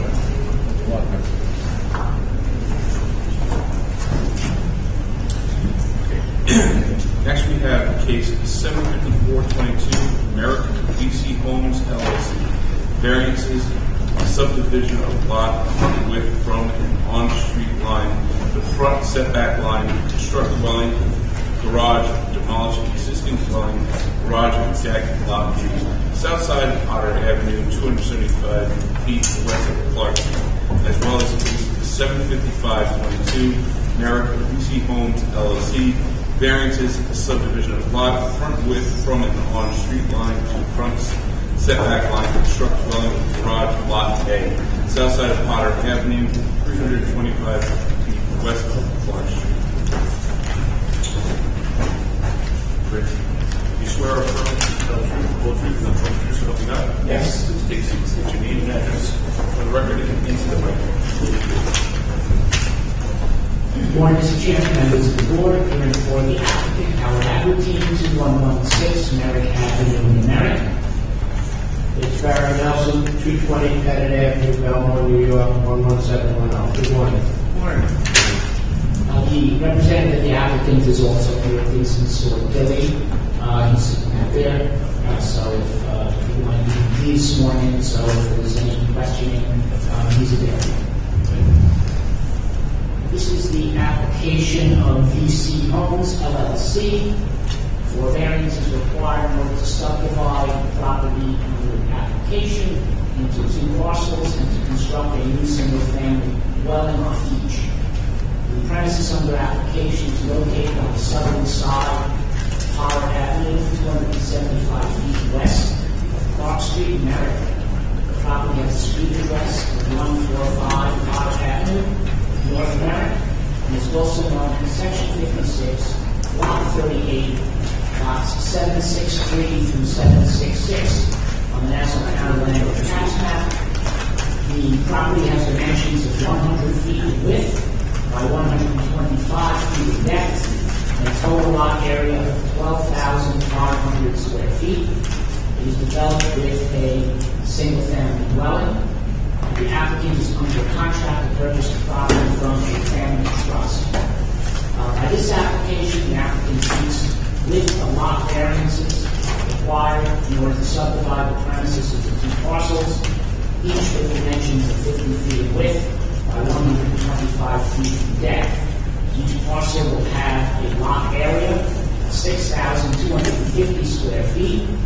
The sole variance required in connection with this proposal is width of lot, with in residence B zone district, 55 feet required, and 50 feet is provided. Otherwise, the proposal is fully zoning compliant in all respects. Each lot, as I indicated, for a lot area of 6,250 square feet, exceeding the minimum lot area of residence B zone district. And significantly, these also are below the maximum lot coverage. The proposed lot coverage is 25.2%, with the maximum permitted of 27.5%. And we fully comply with all front yard, side yard, rear yard, and height requirements. Unless the board has questions of me at this particular time, I would introduce Barry Nelson to testify. All right, Mr. Nelson, your name and address is on record? Yes, sir. All right, since the last time we qualified you as an expert on real estate valuation, have there been any changes in your credentials? No, sir. Are we going to continue your qualification as an expert in those areas and if we would testify before doing so? A couple of people signed in opposition. I just want you to be aware that the designation of Mr. Nelson as an expert in real estate and real estate valuation gives him the opportunity to give his testimony and render an opinion. We're not obligated to accept the opinion, but that's the only reason for qualification as an expert. He's testified here previously on many occasions and previously qualified, and we as a board are satisfied with his credentials as an expert. So that's the purpose of that designation. Mr. Nelson, we have here in front of us two booklets of your pictures that you submitted. I see is this a zoning map, I guess? Comparable sale numbers and prior variance information. So you can go from there. Thank you, Chairman. It's not a zoning map, but a location map, which will indicate the location of the subject property north of Camp Avenue, it is north of Sunrise Highway, south of the Southern State Parkway, and east of Merrick Avenue. It's just several blocks north of the campground in Merrick area. First, the application the council mentioned would be the lot width. It's a 12,500 square foot parcel that will be subdivided into 250 by 125 in depth, 6,250 square feet. That's the only variances. In fact, the front yard setback is 32 feet with an internal garage and an oversized driveway for adequate on-site parking. The character of the neighborhood is slightly unique in that there were originally many 100 by 104 tax lot parcels, and the tax lots in the area on the original file maps are 25 by 125, and what is proposed is a subdivision on tax lot lines, rectangular, parallel, and parcels. The property immediately to the west was a similar parcel. It was a 100 by 125, and back in the 70s, prior to 1980s, all the requirement was is 40 feet at the street, 55 feet at the building line, front yard setback. So what builders originally were able to do is kind of gerrymander the center or the subdivision line. So technically, in my opinion, the parcel immediately, the two lots to the west of such a property is a similar type of subdivision.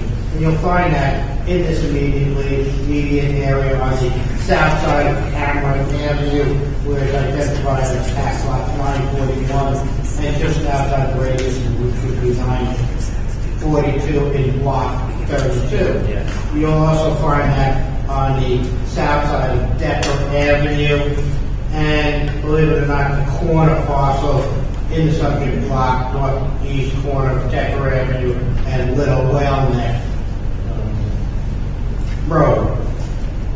So you'll find 50-foot frontages on Potter Avenue, across the street from the subject property, the second and third parcels east of the subject property on the south side of Potter Avenue, as well as on the north side of Potter Avenue. Recently, the northeast corner of Clark Street and Potter Avenue was before this board for a renewal of a two-family dwelling. The south side of Decker Avenue, the corner parcel is an undersized parcel, under 6,000 square feet. The next two parcels are similar type of configuration, but as I mentioned earlier, if you gerrymandered the parcels slightly, you were able to create a configuration as you see on the radius map. Again, these parcels have over 6,000 square feet. It was a requirement at that time, 40 feet at the street line, 55 at the setback. That's why you have those kind of funny subdivision lines. Those two parcels each have 50-foot frontages on the street. Just outside the radius on the south side of Decker Avenue, and now being block 56, you do have numerous 50-foot frontages with 125-foot depth, 6,225 square feet.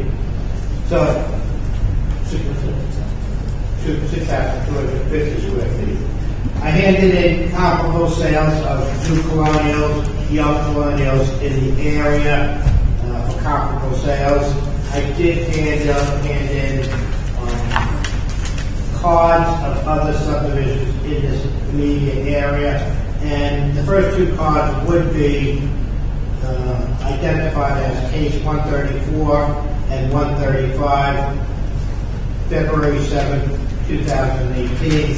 Council has the decisions on those, that subdivision, but the cards identified section 56, block 27, and it would be tax lot 1,048 through 1,051, which is almost identical subdivision that's being proposed today on the north side of Cameron Avenue between Clark Street and Little Whale Road. In fact, those photographs would be at the end of my packet of photographs. Those photographs were taken by myself within the last 30 days.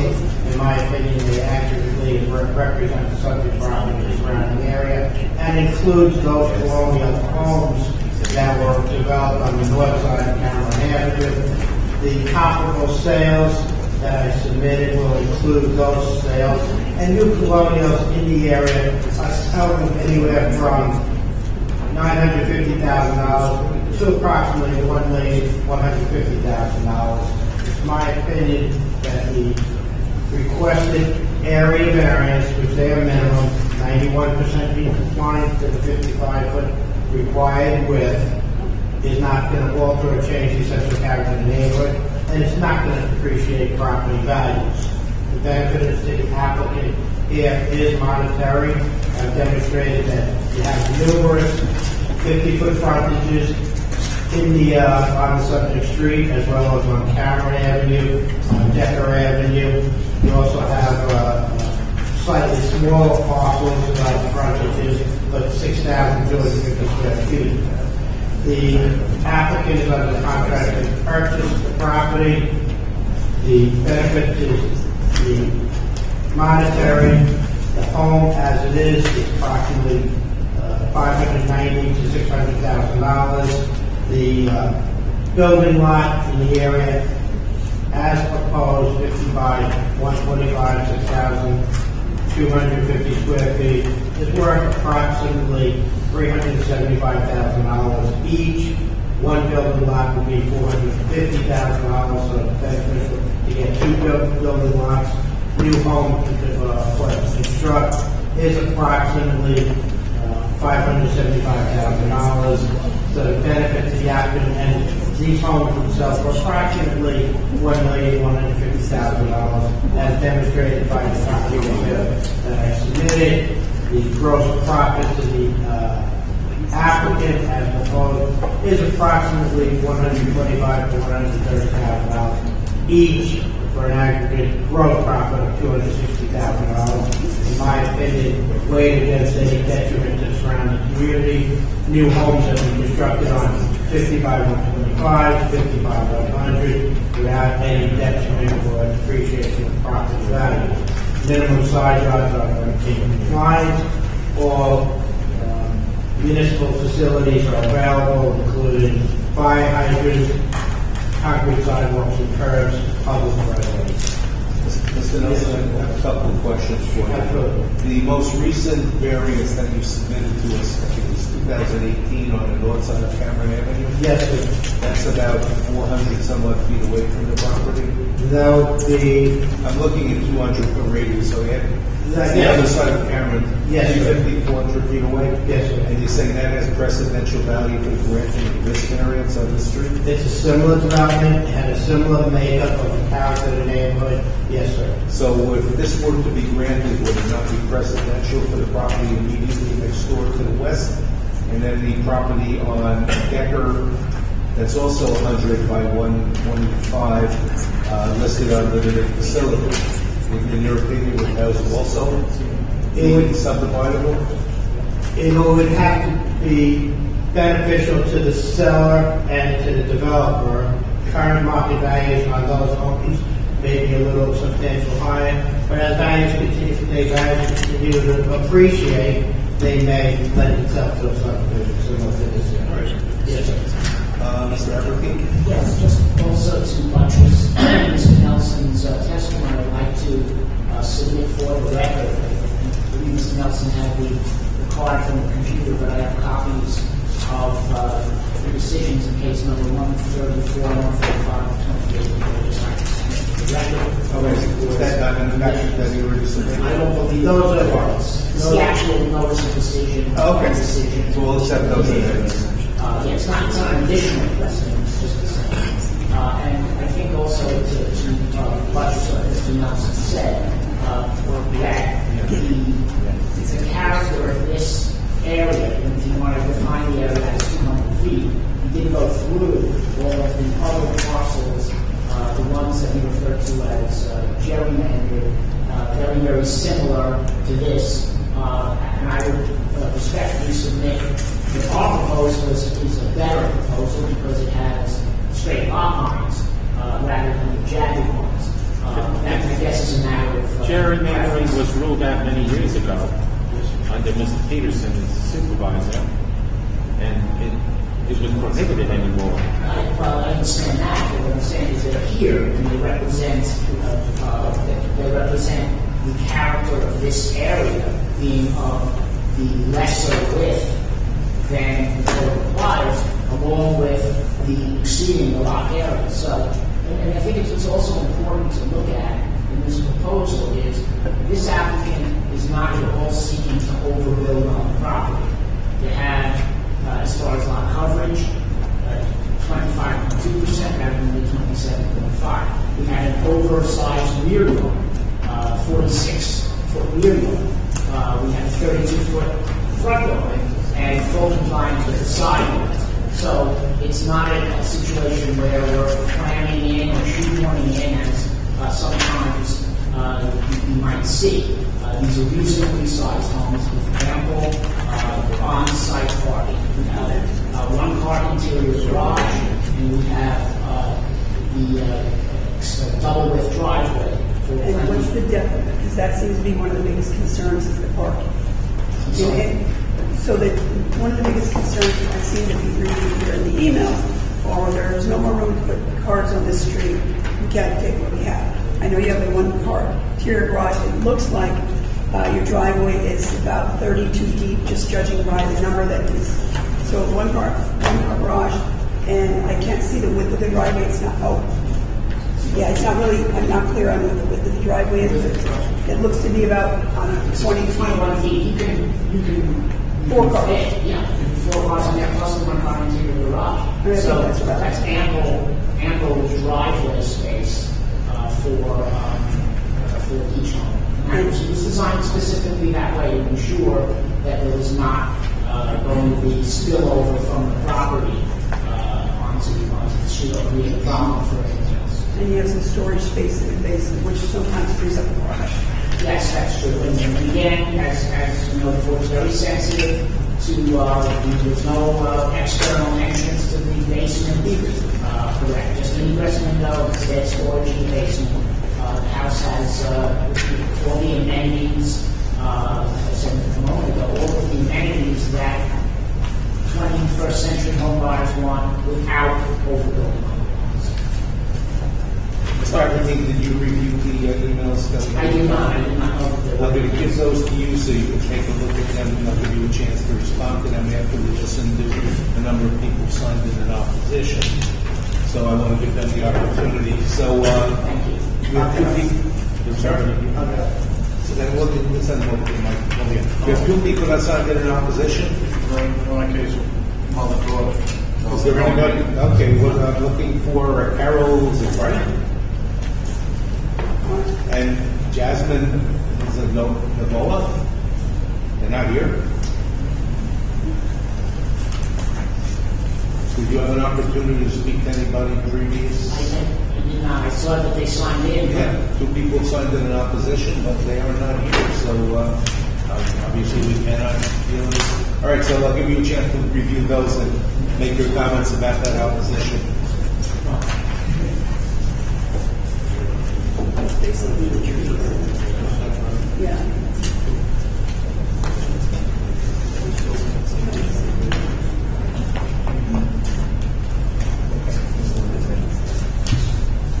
All right, Mr. Abbott, you know that we usually ask when we have subdivisions such as these, are you inclined willing to accept an owner-occupied provision? Yes. On position itself? Yes, sir. Okay, you said there was no basement entrance? That's correct.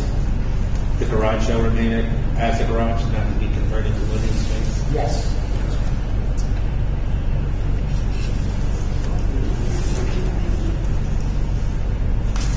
And it shows now that there's no exterior basement entrances. That's correct. You did that. Sorry. I was right. And your client would agree you could not have an apartment in the basement. Yes, my client would certainly agree with that. I can't speak for a future homeowner, but there'll be a covenant restriction, I suspect, if the board approves it, which will approve that. Sorry, consider that operation. So my quick review of the 11 emails in opposition, most of them dealt with crowding on the street and parking. And a few trees. Well, the trees. No, I'm just saying. Yes, understood. And it's been, I've been speaking with the applicant, it's been his experience that, especially with older homes, a lot of times when these trees are removed, people find it much more beneficial. The surrounding properties, they don't have all the debris in the fall from people's Yeah, trees. but beautiful trees, I'm sure they'll keep ones that they can. They'll keep all the ones that they can. Also, there is a plan to have zoning compliant fencing on the property to afford privacy.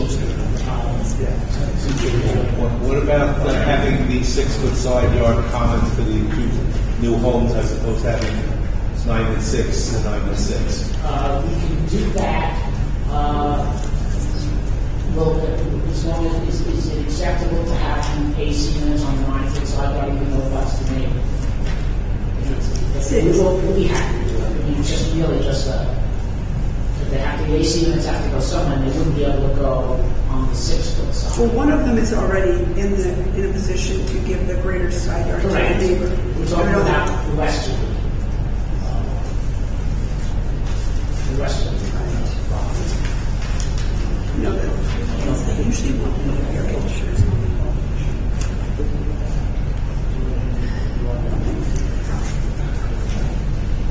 Can't the air conditioners go in the back?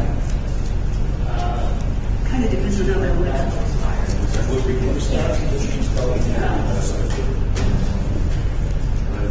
Yes. If it's possible to keep it on the side, that would be perfect. We would, well, again, I believe since we're requesting that you move the homes closer together, that both air conditioning units could be both placed on that 6-foot side yard, and that would be part of a grant that we would be able to give. I don't know how you, right now, the way it's done, the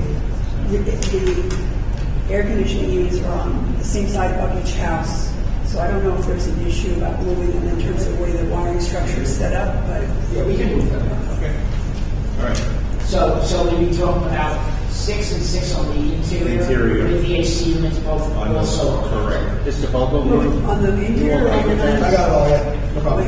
I'm sorry, Mr. King. I first thought you said you wanted to put the ACs on the 9-foot. Now you're saying you're putting them on the 6. Well, I believe the Chairman Vice indicated that that was something that the board, in other words, because now we're going to have to do 6-foot side yards between the two new houses. Correct. And I understood from the Chairman Vice's comment that it would be his preference that the AC units go in between the two houses. Agreed. I just thought you had a different understanding. Well, I had a different desire, but it's like you can't always get what you want. Yep, somebody said that. Indeed. So, I'd also just like to note, in reviewing the emails, vast majority of them seem to come from the 2 houses. So, I don't know how many cars those folks have, but we're going to provide info. Yeah, I think that answers the issue. All right. Is there anything else that you would like to add? There is not, Mr. Board. Okay. Do you have any other questions from the board? I move that the hearing be closed and that be placed on the decision calendar. Yes. Pardon me. Yes. Did you get that back? I move that the hearing be closed and that be placed on the decision calendar. Mr. Averty, Mr. Nelson, and everyone else who signed in on the case will receive a copy of the board's decision by mail once it's ready. Second. Second. All in favor? Aye. Opposed? Any abstentions? Yes, that is. Who cares? Mr. Averty, did you get our representatives' emails back? Oh, I thought those were copies. I'm sorry. Thank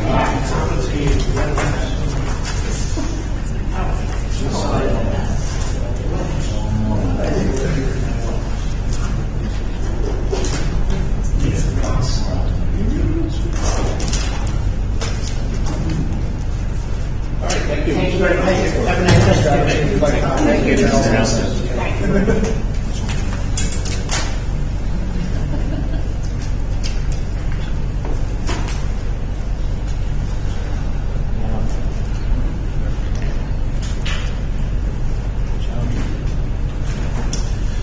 Next, we have the German calendar.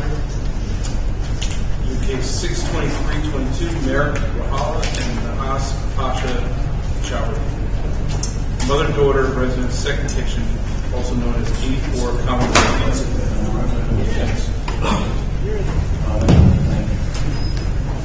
That will swear them in. Yes. Only thing is, You need your it's a family going to be living nice. No, they're fine. You swear affirm to tell the truth, the whole truth, nothing but the truth, so that. If you state your name and address, Patrick Rogers, 2059 America Road, Suite 392, American Health, 41566, for the applicants, Wahala and Nas Chowdhury, located at 84 Commonwealth Avenue, American New York, 11566. Request for my daughter. To dovetail Mr. Averty's reference to the Rolling Stones song, this has been a long and winding road for the Chowdhurys. It started in 2019.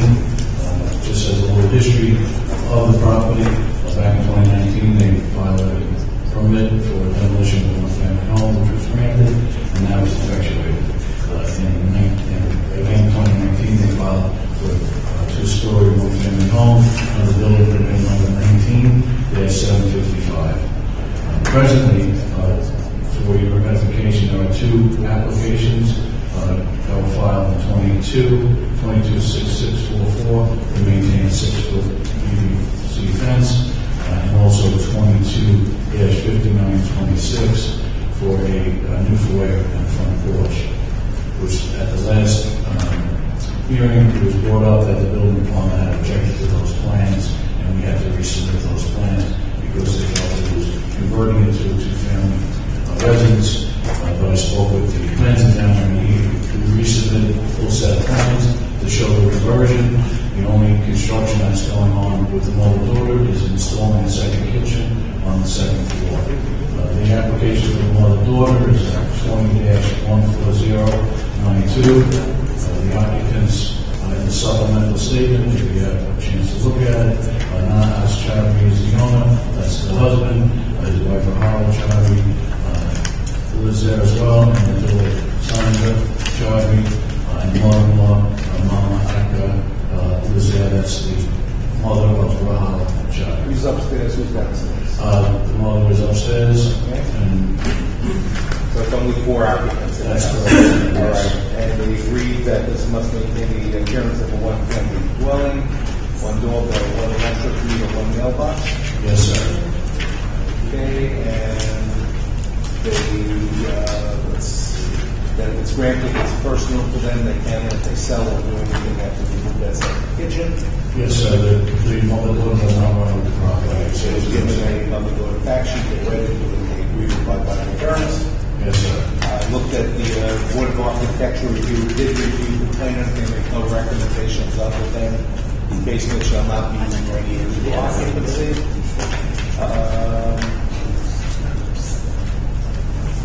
I don't have any plans.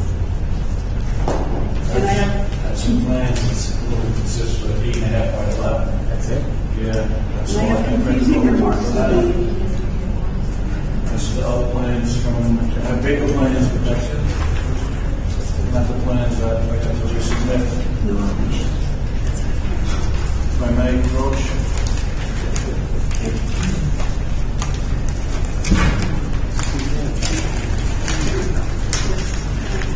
And also, this is a lot of stuff on here. Yes.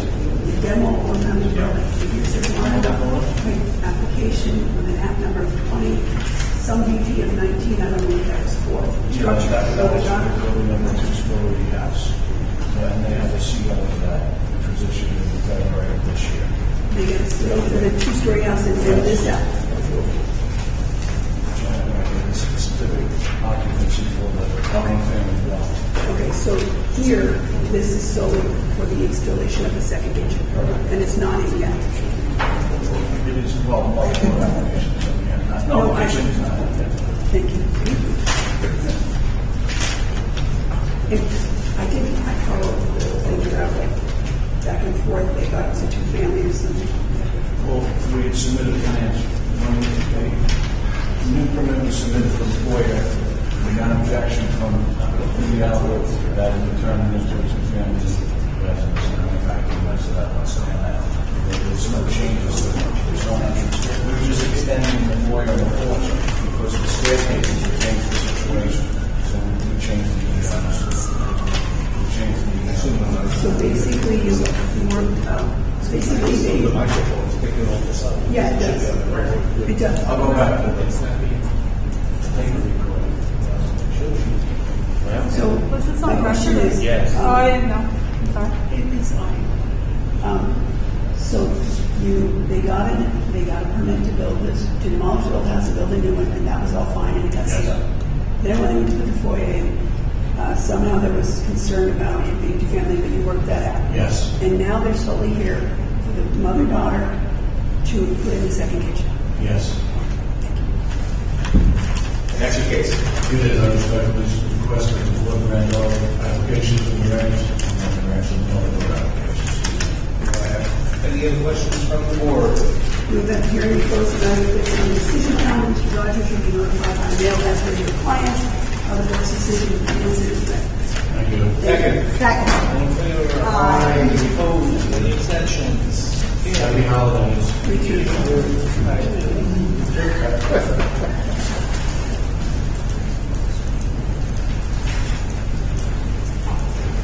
Oh, Don.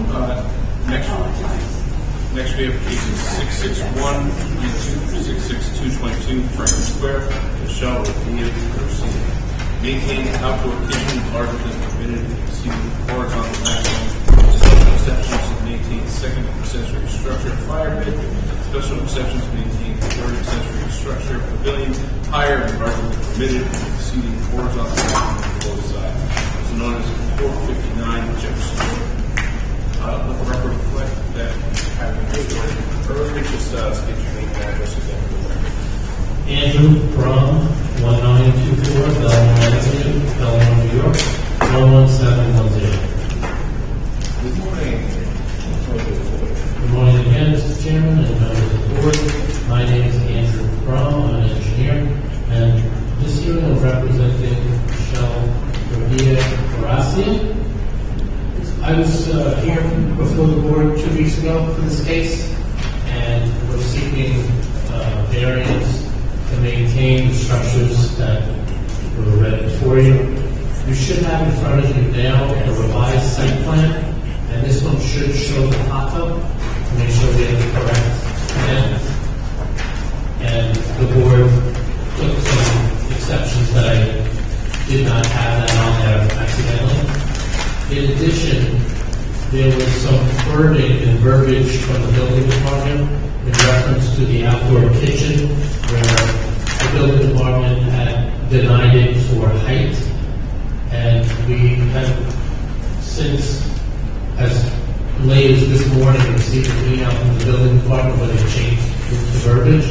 And I also noticed here on the calendar that the wording was changed to say maintain outdoor kitchen larger than permitted and exceeding horizontal maximum, where previously it read higher than larger, and it was in fact not higher, and the board was questioning why that was there.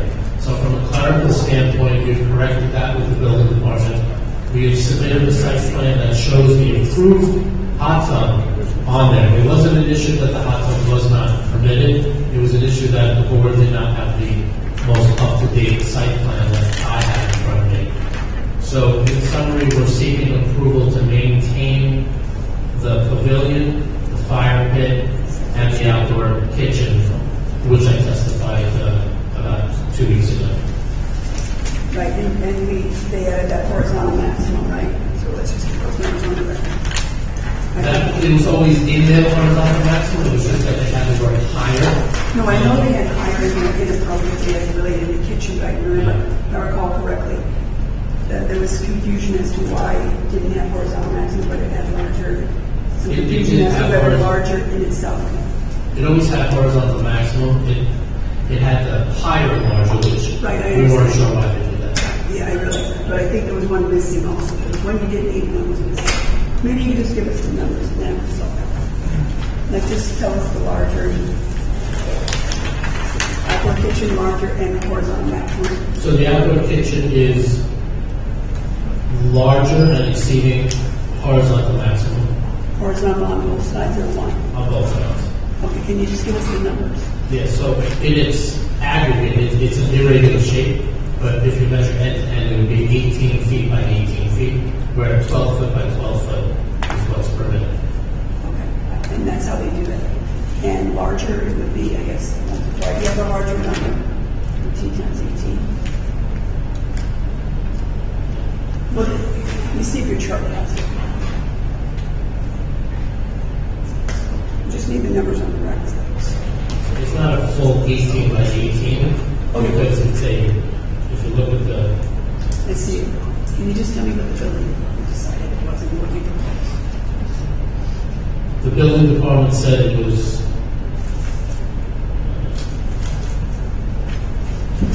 larger than permitted and exceeding horizontal maximum. What's the number? I think this is the number. In other words, the large size allowable is 144. What do you propose? I can't find it on the materials here.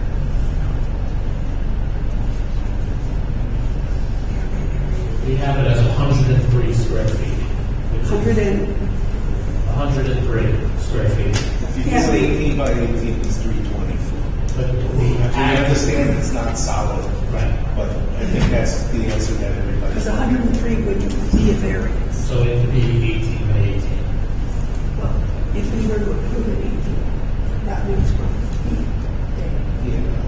then it could be enlarged. Is there anything to know what the building department determined it was based on the plans? Well, the plans do show the square footage of the application on it. But they say the plans show the square footage of the outdoor kitchen at 103 square feet. If that were what you're proposing, you wouldn't need, nor could we grant a variance for an outdoor kitchen that is larger than allowed. Just longer. It exceeds the horizontal maximum. Right, but they're two separate variances. Understood. I tried to explain this last time. And we can't grant a variance, we don't even know what we're granting.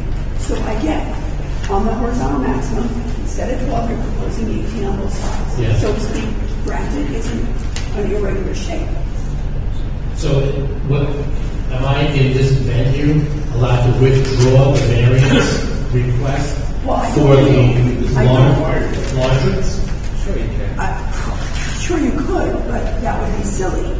Because if the building department rejected legalizing this kitchen on the basis that the building department determined you need a horizontal maximum on both sides of 18 versus 12, and you need a variance for larger than permitted, you need that variance to legalize what you're looking for. We just need a number. I have a number. It's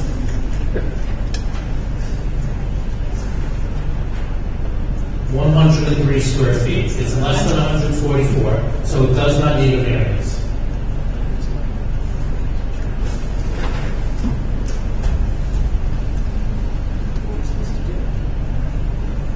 I'm going to withdraw the portion of the variance that requests the outdoor kitchen exceeding the larger than permitted.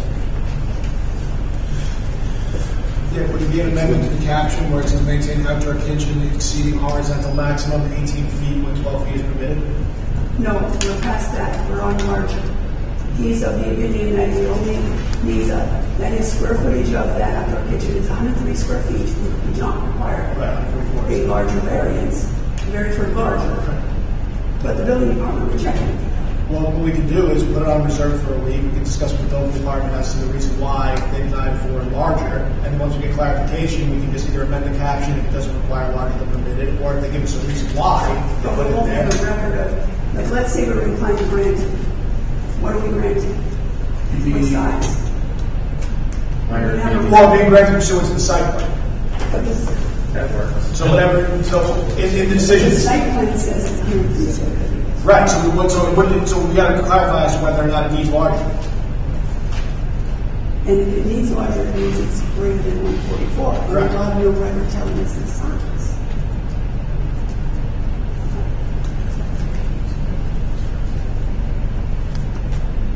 Mr. Do whatever Brown, you guys want. Let's just get the rest of the numbers on the record. are you very comfortable that it's 103 square feet? I am. So then we should allow him, of course he can do it, it's his right to withdraw Of course it that is. larger and let it Okay. go at that point.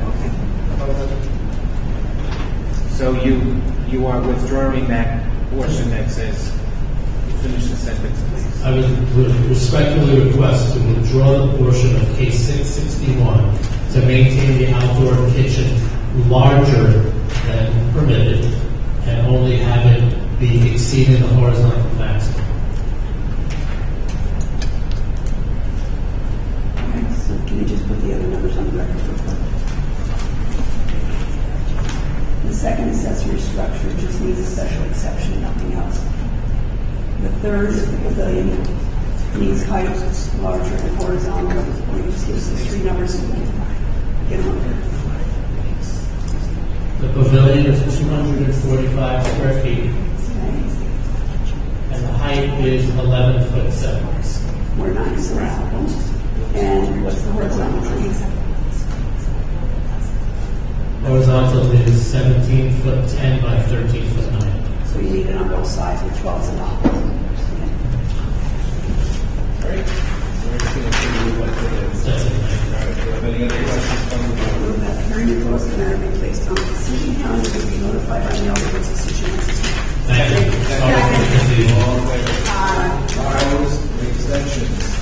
All right, that concludes the hearing calendar for this morning.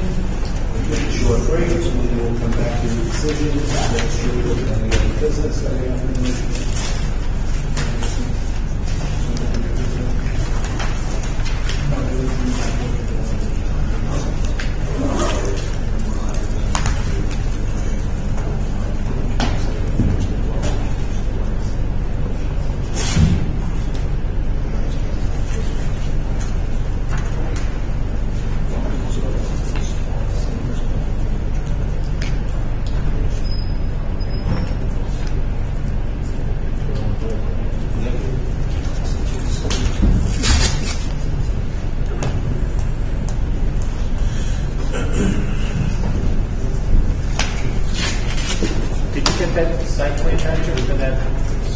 Oh, yeah. I brought it. You did? Yeah, it's like your email. I know. I was confused. I thought you said to deny, so for variance function.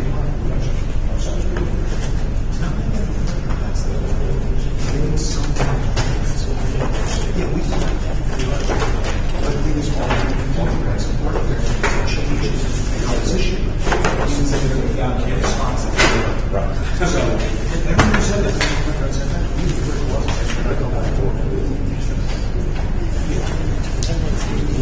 These things. Yeah. So I thought you said.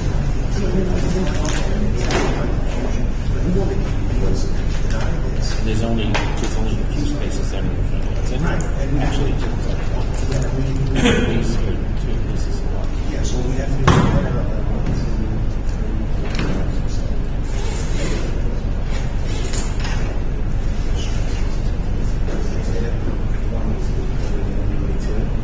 Right. So we have those 22 spaces. And the rest of it. So that's the variance. And that would work. That would work. Yeah, I was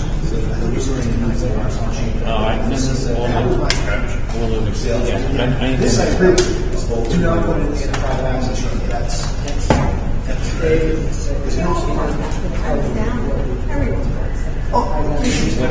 yeah, exactly.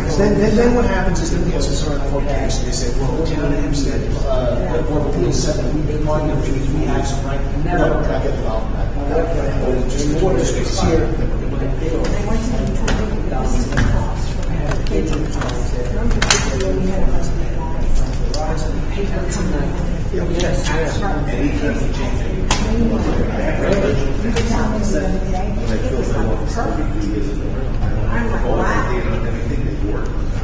Yeah, that's.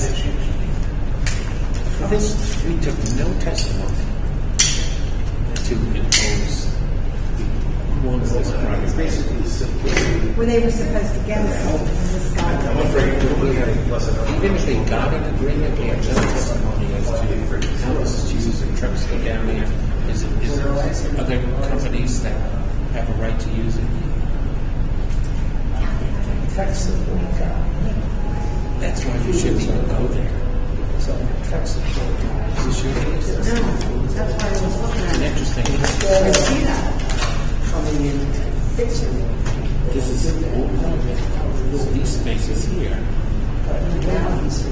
Right. They say that it's not support. But I'll come in and give you my. Yes. But and that's just here has an interest in this building. Unless you think yourself. They were supposed to send it. No, remember? He was supposed to send a letter. They didn't do it. That's what I'm there. That's what I'm saying. But he testified that he was going to send a letter. Yeah.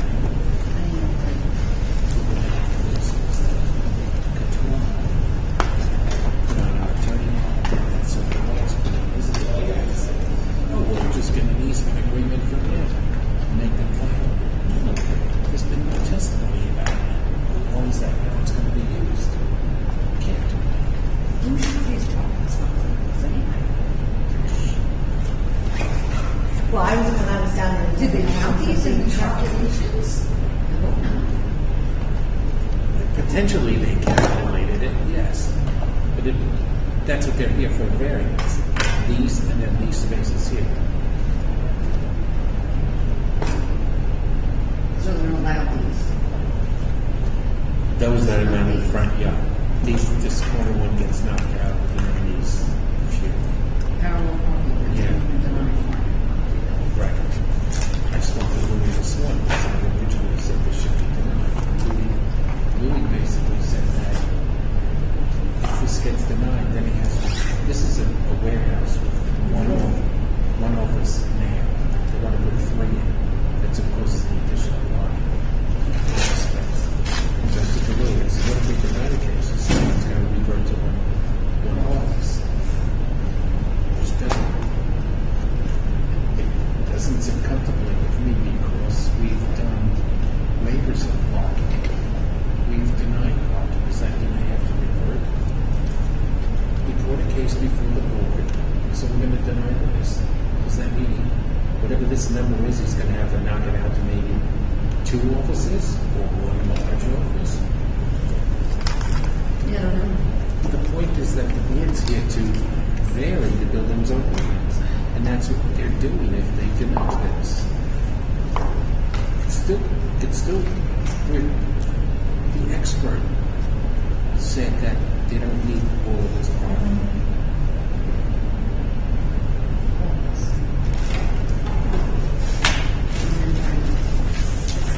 Right. That's nonsense to me. Calculation for a warehouse is one space for every 400 square feet or something.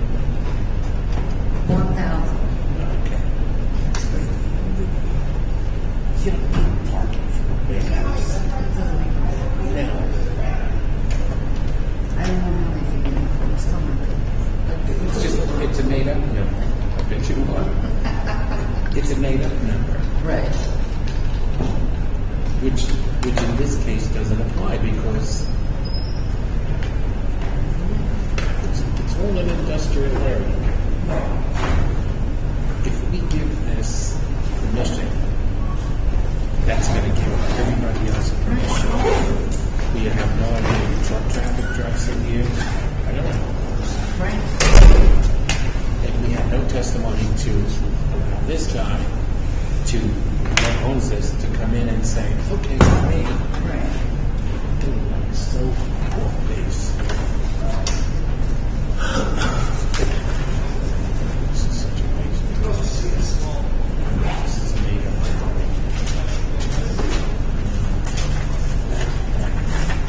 Oh,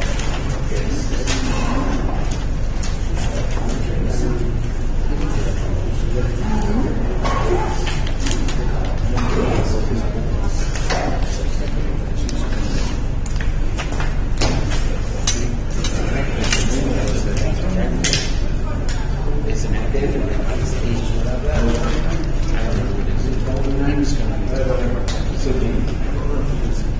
something else. They're very secret. Something is staying. And he moved from this deputy office into the director's office. This guy to jail. And this guy was staying within his office.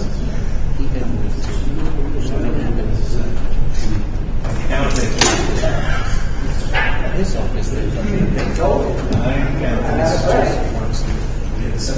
sensitive information. Financial he said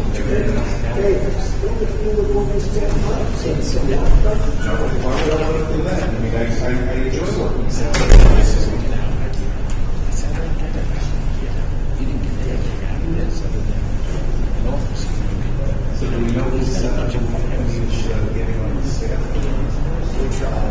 Yeah, well, you know how the town works.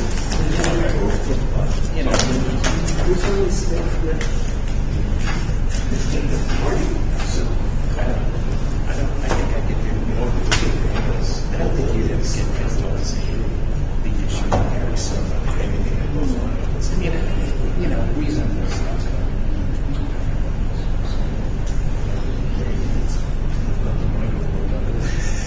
Get that done.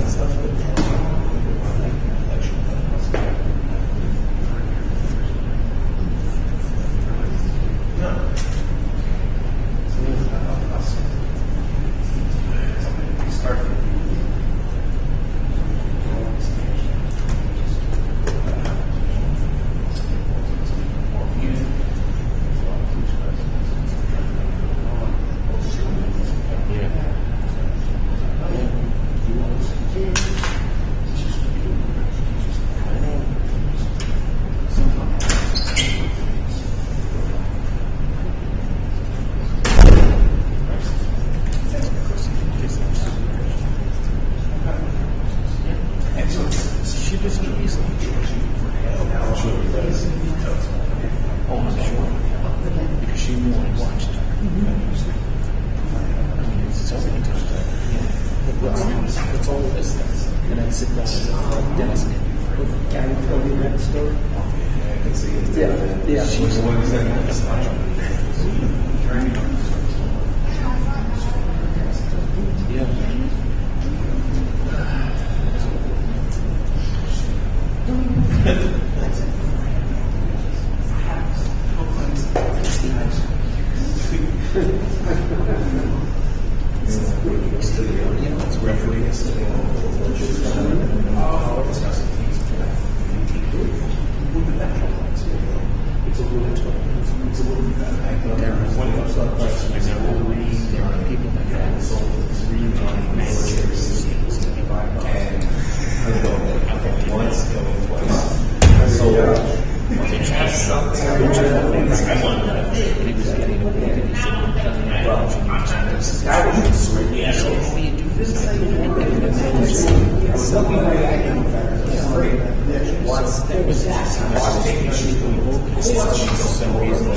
If not, this one is amended, it's not an install, it's a maintain.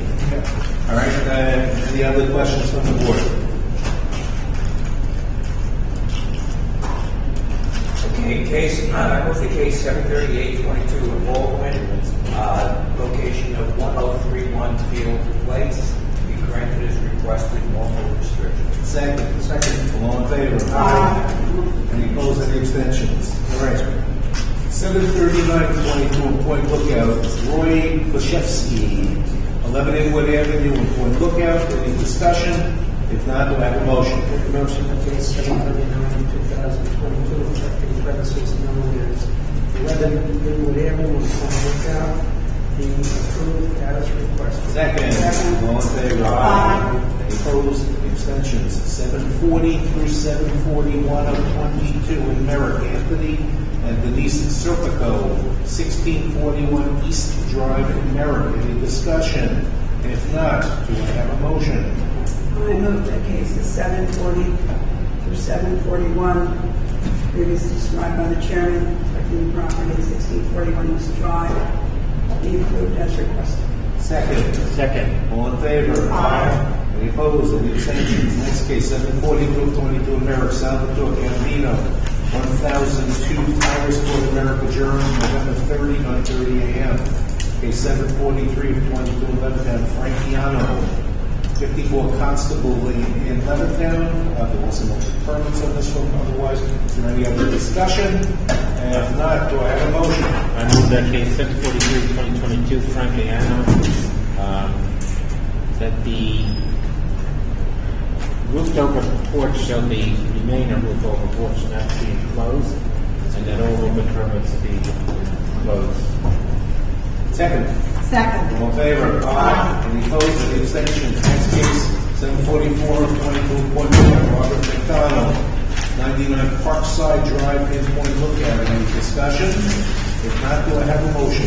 I move case 744 of 2022, located at 99 Parkside Drive, Point Lookout, be granted as requested. Second. Second. All in favor? Aye. Any opposed? Any abstentions? Next case is 745 and 746 to 22 in Point Lookout. Jeffrey Thaler, 1 Mineola Avenue in Point Lookout. Any discussion? If not, do I have a motion? Move case 745 and 746 be granted in Point Lookout, address of 1 Mineola Avenue. Second.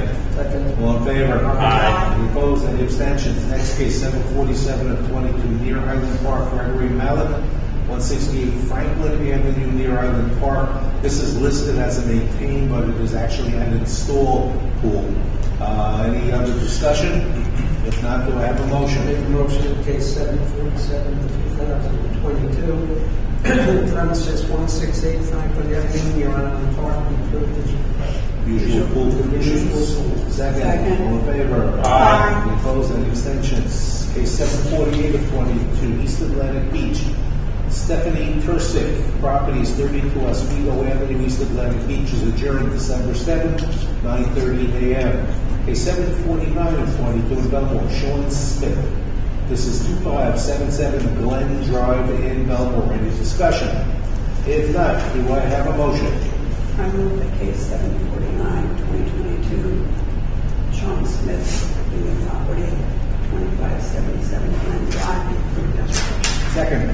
Second. All in favor? Aye. Any opposed? Any abstentions? Next case is 750 and 751 of 22 East Meadow, Rosalie Garofalo, executrix of the estate of Catherine Garofalo, 444 Argyle Road in East Meadow. Any discussion? If not, do I have a motion? I move that case 750, 751 in East Meadow at 444 Argyle Road in East Meadow be granted as requested. Second. Second. All in favor? Aye. Any opposed? Any abstentions? Next case, 752 22 Garden City East, MMGGC LLC, DBA Monster Mini Golf, 645 Stewart Avenue in Garden City. Any discussion? If not, do I have a motion? I move case 752 of 2022, located at 645 Stewart Avenue, Garden City East, be granted as requested 5 years. Usual sign conditions. Usual sign conditions. Second. That's right. All in favor? Aye. Any opposed? Any abstentions? Case 653 of 22, near Rockville Center, Michael and Allison Gallagher, 410 Arizona Avenue, near Rockville Center, is withdrawn. Cases 745 and 750, 754 and 755 of 22 in Merritt, BC Homes LLC. This is south side of Connor Avenue in Merritt. Okay, any discussion on this? Conditions I have are that the owner occupied upon sale or transfer, that no cellar entrance shall be installed in the dwelling, the garage shall not be converted into living space, the AC unit shall be maintained on the 6-foot side yard, and the 6-foot side yard shall be located in the interior. I'm just going to do east and west depending on which one I look at the site plan. All right, that's all the ones I have there also. Is there anybody else have a discussion? If not, do I have a motion? I move that case 754 and 755 in Merritt, BC Homes LLC be granted with the conditions that Mr. Vogel just explained. Second. Second. All in favor? Aye. Any opposed? Any abstentions? Case 294 of 17 in Lido Beach, Shlomo Aslan, 340 Blackheath Road in Lido Beach is adjourned to December 7 at 9:30 a.m. Next case, 623 of 22 in Merritt, Wahala and Natasha Chowdhury, 84 Commonwealth Avenue in Merritt. This one had no BAR recommendation. Is there any other discussion? If not, do I have a motion? I move the case 623 of 22 in Merritt, 84 Commonwealth Avenue be granted with requested normal restrictions. Second. Second. All in favor? Aye. Any opposed? Any abstentions? Next case is 661 and 662, 22 Franklin Square, Michelle Rosina Horacia, 459 Jefferson Street, Franklin Square. On case 661, the word larger has been withdrawn. Other than that, is there any further discussion? And if not, Cases 661 and 662, granted as requested. Okay, second. All in favor? Aye. Any opposed? Any abstentions? All right, that completes the morning hearing calendar. Let's go to the reserve calendar. I haven't been here, so bear with me. So the first case, 435-22 MCRT Investments. Draft resolution has been provided to the town board, essentially indicating that the board is uncomfortable rendering a decision because it was zoned as a CA district in front of the town board instead of a CAS, in which the majority of it would has it right. And we're going to basically put out a referral calendar in some capacity to ask for their opinion. We're still working that out, so we still need some more time. So do we need a motion to put it on the referral calendar? I think give it a couple more weeks before we work it out with the fourth floor. Just exactly how we want the procedure to go, because I don't know exactly how we want the procedure to go just yet. Okay. As for the Rockaway portfolio case, I looked into certain portions of the temporary parcel, temporary structure, and I was wondering if the board would find it maybe prudent for me to put together some sort of draft grant that way we can discuss, at least have something on paper to discuss back and forth as to what we want to do with the conditions on the temporary structure. I think that makes sense to start get something in writing as well. 595-22 Rockaway. So I was, just as a recommendation to the board, if I would give permission from the board to put together a draft grant, putting restrictions on the temporary structure on the parcel itself, and we can go, not saying that just so we can go back and forth and start a dialogue as to how we want to limit the temporary structure on this parcel. So it's a starting point. It's a starting point. Not granting. Yeah, we're not granting anything. Yeah, we authorize you to do so. Yeah, otherwise we're going to be going back and forth on this for a while. Next one, Nelma. I have nothing on this one. Mr. Regano, anything on this one? We have not had the opportunity to inspect that. Other than that, what's wrong? Okay, next page, page 2. This one come back. This one or there's a Eagle. One second, I think I might have gotten something on this from John Mancini.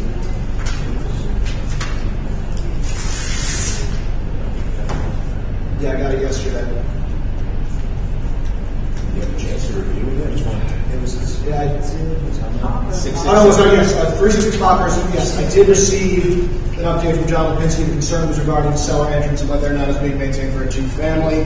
They sent out one of their inspectors, Chris Curran, knocked on the door, spoke to the owners of the building, recently purchased.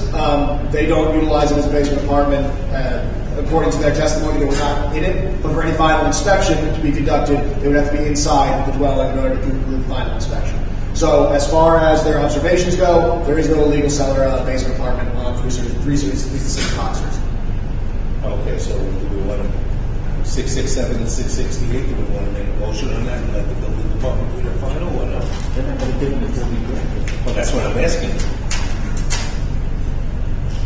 So if we grant it, the building department will go ahead and do their inspection. If we don't want to grant it, they won't.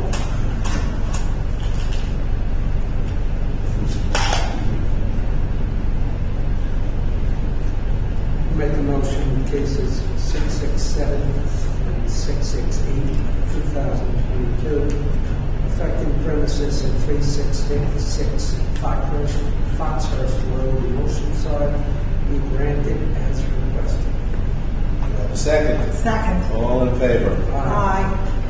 Any opposed? Any abstentions? I'll abstain.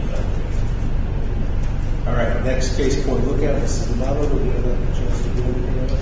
I also have further information on this one as well. Before we look at it? Yeah, so Christian Brown was retained as counsel on this matter. He submitted a new site plan that limits the third story. New? Yeah, So is it back in the building department? No, so I talked to Vinny Albert. Mr. Brown basically argued that the third story, as they presented it now, does not require a three-story variance. I spoke to Vinny Albert; it would still require a variance for the third story. However, it is far less, as you can see. They were objectors on this, right? It has to come back. You can't Just make it up as you go. If Mr. Brown thinks that, then he should appeal to the determination of the building department and denying it the third story. Bring another case. Yeah, I agree with you. I think it's changed. I think it's changed so drastically. It's now down to 33 feet. They were requesting 36 feet. The third story was entirely closed. Now they want a roof deck with. It's not a bulkhead; it's an extended bulkhead. That's a major change. It's a larger change. So would there be a motion to reopen the matter? Well, is it reopening from scratch? Yeah. Yeah. He's got to notify everybody, and the new plans have to be done. How do you reopen it? It's essentially a new application. Well, it's an amended It application. could be similar to over here, in which the plans have changed. Alternatively, Mr. Morgana, would be to deny this and then make it come back, as a new case. Which I think either way we end up in the same place. we do, but it's a paper trail, like procedural. Well, if we reopen it though, and we direct him to renotice everybody for new hearing, it's the same thing. Yes. And he's saving a lot of time. I think, in just my opinion, that Mr. Brown should ask the board for a reopening to consider these plans and pay the necessary reopening fee and let the board adopt a resolution when that comes back that will grant the reopening and then re-notify everybody. That sounds like a rational way to do it procedurally rather than anything else.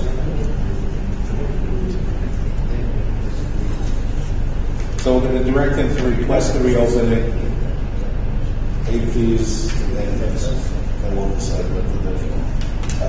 As for 554 of 22, the Sophikitis Ortiz Duran Villas case, I'm still waiting to hear back from John Lipinski on that one. I haven't heard from him, and then that's everything I have on this. Pellegrini, Which case were you waiting for? 554 of 22, the maintaining of a two-family dwelling. If you recall, that's the case where they sold it as a two-family, and they let the two-family lapse. Yeah. So we're still waiting on the inspectors to go there. Yes.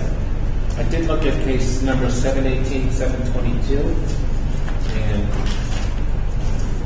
it's a substantial size shed in the side yard. However, the neighbor to the east has a detached garage in their side yard, and I don't think that this shed in the side yard by the applicant will have any negative impact Yeah, the motion. So I would move that Wasn't our concern also being able to get through there? yes. We have no problem with that.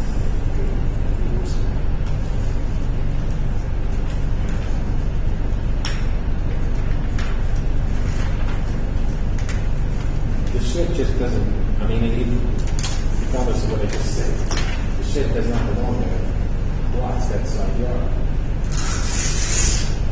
The house, it's a tough decision. The house is very well kept. The shed is a very nice appearance. You really can't see it from the street.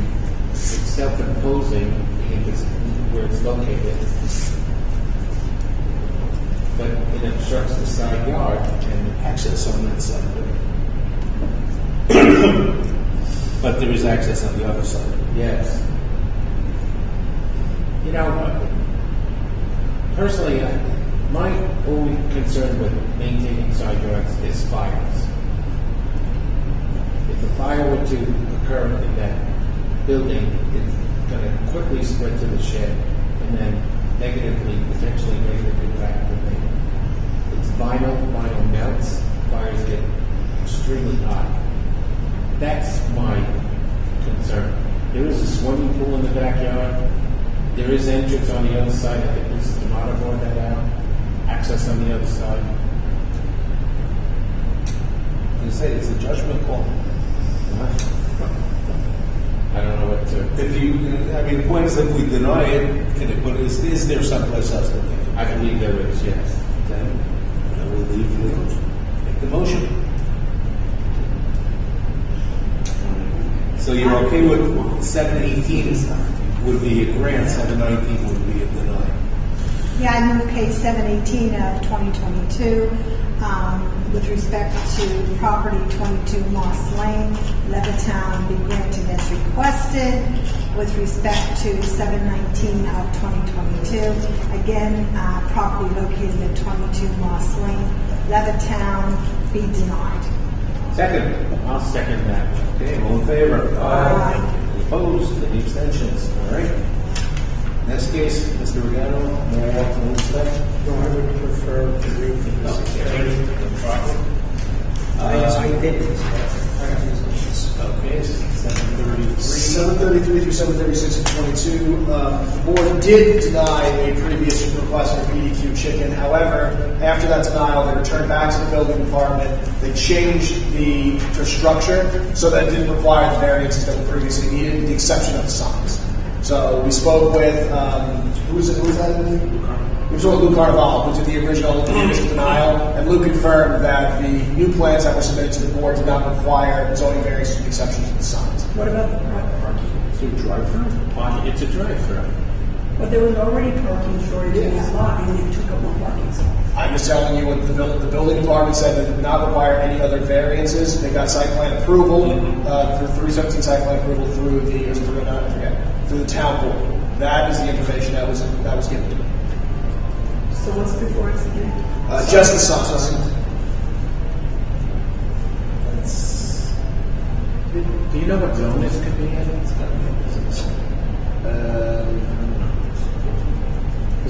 I have to look at it as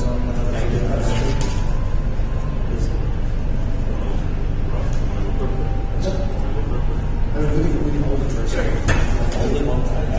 What about the drive-through?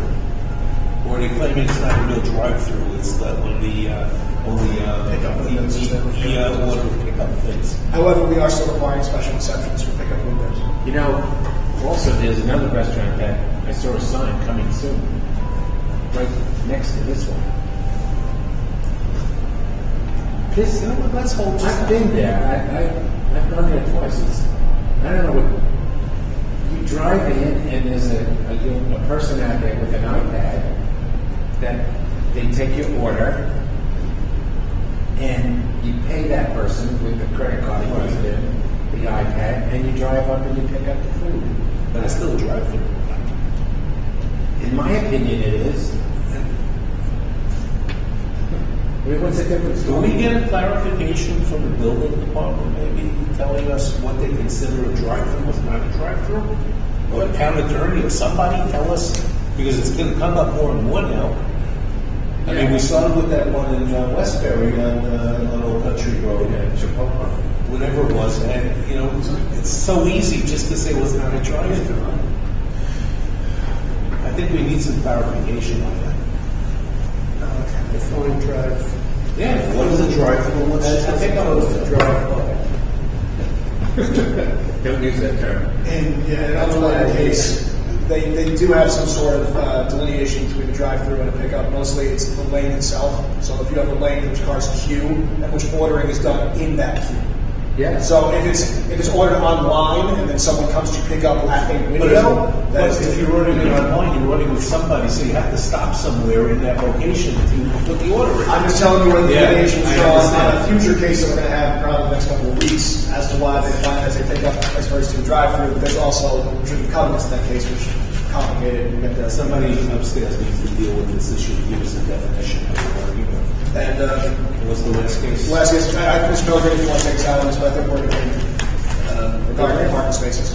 The last case was, if you remember, that warehouse that was originally approved as a warehouse with one office. They wanted to add 2 more offices to make it 3 in total. There was some discussion about parking along a private access road, and the discussion also ensued that, well, we have to get permission from a permanent easement, I believe you guys called it. You were sitting here earlier today. Mike's absent. He was somehow involved in one of the. Yeah, okay. My recommendation is to approve the application, but to deny those parking spaces which are over the property line and that are abut that private access road. Okay. There were only a couple. Maybe 3. 6, 7, 13 spaces. And all overlap. Yes. I think it was just a couple that stuck in. Now here.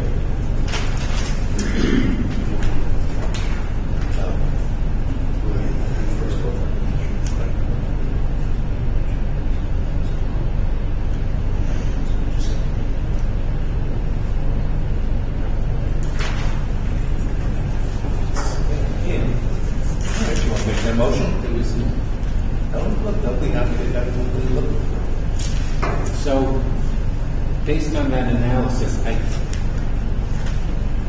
think we could grant the parking in the front yard setback, but that parking spaces or that application extending over the property line should be denied. And if they do in the future get a written easement, recorded easement to use that for parking, then we can always reconsider. You know, that's another issue because, well, we didn't take any testimony what that road is used for, the private roadway. Well, there was some testimony, but no, we never really delved into it because it was not really part of what was going on. So the answer is we don't have to give them anything other than just deny what I understand what you're saying. Go with what you know. So I thought there was testimony. We didn't have it's complicated if you analyze. We didn't have any testimony from who owns that right of way. Minerva had no rights, so to speak, to bind that person because correct. And we don't know what that's being used for because there was no. Is it truck traffic that's coming over that? Okay. I'm not disagreeing with you. It's academic at this point if the board accepts my motion to. Yeah, as a practical matter, they were just trying to stop as many spots as they possibly could in there. If they get the variance on street parking, it doesn't matter how many spaces are deficient as long as we indicate how many spaces we're permitting them to be deficient. Okay. And you and I had extensive. Yes, and I agree. Yeah, I was confused at first, but I understand exactly what you're getting at, and I think that's totally fine. But it's suffice to say that parking along that easement area, those 13 spaces, gets denied, and the balance of it gets approved. and I expressed this before, not that they can use our decision in the Supreme Court or any sort of thing when it comes to a real property dispute, they really can't, but they do. I can see someone saying the town of Hempstead Board of Appeals basically solidified or proved that we have some property right to this easement, and that's something we should probably do. So it'll be the non-granted part, the diamond part? Yeah, the portion of the application for extending over property line is denied. The rest of the variances are granted with conditions, the conditions being the spaces to be removed. That's my motion. Second. Second. All in favor? Aye. Any opposed? Any abstentions? All right, that's our reserve calendar. Thank you for your help on that. Actually, no, thank you. We'll start with the extensions tonight. Yep. 2, we have maintain secure permits for Casa Alberto. Apparently, they submitted new plans with the building department. They're waiting for a response. And you see rules and parking. I need to check that out. Casa Alberto. All we have is completing subdivision process. Oh, sorry. Yeah, this is the case in which this is the MRI facility and storage facility. Apparently, we're completing the subdivision process. They didn't explain any further detail.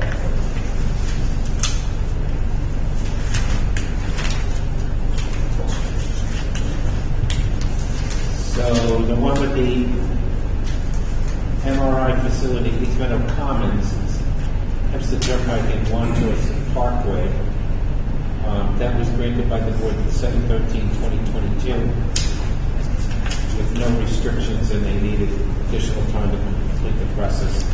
I think that's perfectly understandable why I would make a motion that we grant that 1-year extension of time to get their permit. Second. All in favor? Aye. Opposed? Abstentions? Casa Alberto is on Hempstead Turnpike in Elmont, known as case 462, 463. The hearing was June 15, 2022. Construction drawings were filed. Applicant waiting the building department to review same and issue building permit. That's reasonable. In my opinion, the case was granted with conditions on June 15, 2022. I think it's reasonable request to grant that extension of time to work through the building department. 1 year. Second. All in favor? Aye. Any opposed? Any abstentions? I got a lot. No. Someone asked me to address this. Yeah, apologies. Okay, so the next thing I have is this matter. I know I brought it to the board's attention previously. Copy of that. Email did not bring it down. 999 Hempstead Turnpike, located in Franklin Square. It is a storage facility. It was denied by the board back in 2018. It was then appealed. Sorry, it wasn't denied by the board. It was heard by the board, and then Article 78 was then filed by council before we came to any sort of determination. Unfortunately, we defaulted on Article 78. We then filed to vacate the default, which was then proceeded to be denied by council. We appealed it to the second, by the judge. Appealed to the second department. They vacated the previous order from the Supreme Court. So essentially, there was no decision rendered by this court. So for those purposes, I drafted a resolution for 999 Hempstead Turnpike. After the Article 78 was filed, the board adopted findings on August 14th, 2019. All that resolution does is explain the procedural history of the case and then readopts the August 14th, 2019 findings, which will be published in our new minutes for this year. That'll satisfy the court? Well, the court is no longer involved in this. They are soon to be involved once this is approved, because I've been told that the Article 78 will be filed with this. They become our official findings so that they can proceed with their Article 78 again. And also something interesting for the board is perhaps in the matter, special exceptions are our original jurisdiction. We cannot default on special exception cases. So only for area variances and use variances we be denied by the building department. That's why it's section 271 of the town law instead of 267 of the town law, which is our powers on appeal for appellate jurisdiction. So we cannot default on not deciding on special exceptions. So do I have a motion to adopt the resolution to adopt the findings of fact? I'll make that motion. Second. All in favor? Aye. Any opposed? Any abstentions? That's the first one. The second one I have is Article 78, considering luxury motors, or 776 Holding Corp. And 790 Holdings Corp. for the businesses luxury motors. It is a, yes, it is the... It was a 15-page document. The board recalls, well, there was lots of variances that we were dealing with here. Use variances and special exceptions. I do believe that under all criteria, they failed to meet their burden to be entitled to a use variance as well as a special exception. The testimony speaks for itself. Yes. Do I have a motion to accept the findings? I will gladly make that motion. Second. All in favor? Aye. Any opposed? Any abstentions? Okay. The last set of findings I have considers West Park Fitness Corporation. It's another storage facility located on Franklin Avenue. Same owner as 999 Hempstead Turnpike. Similar relief is being requested in this. The difference is there's use variances to maintain a business, essentially a B&C zone. Applicants counsel in this attempted to say that a previous board grant in 1958 essentially rezoned the character of that entirely business. I argue that, number one, we didn't have the authority to do that back in 1958. Even if we did have the authority to do that, that authority was vacated in 1967 with the adoption of the PCA. And then everything else is just usual use variances, special exceptions, and everything else. Do I have a motion to accept those findings? I will also make that motion. Second. All in favor? Aye. Opposed? Any abstentions? I just want to try to check, make sure. I'll put never use that. For the litigious society.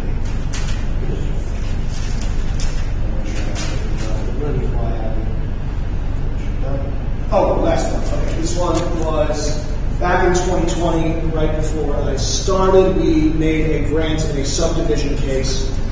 Cases 280 through 284 of 19 Inwood Properties LLC. It was granted subdivision. It also required a negative declaration of secret determination, which was never voted on by the board and never filed.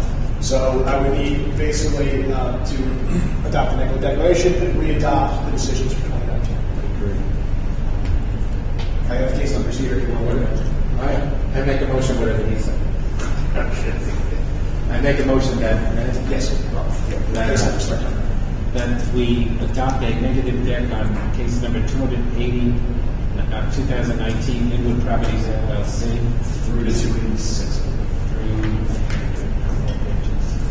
Through 286 of 2019, that we adopt a negative declaration based upon the submissions of the paperwork and the testimony. Second. All in favor? Aye. Opposed? Any abstentions? I make a motion that we re-adopt the decision that was made on March 4th, 2020, with regard to case numbers 280 of 2019, Inwood Properties LLC, and including 286 of 2019, the same applicant. Second. All in favor? Aye. Opposed? Any abstentions? That's everything I have. Do I have a motion to adjourn? Hold on a second. I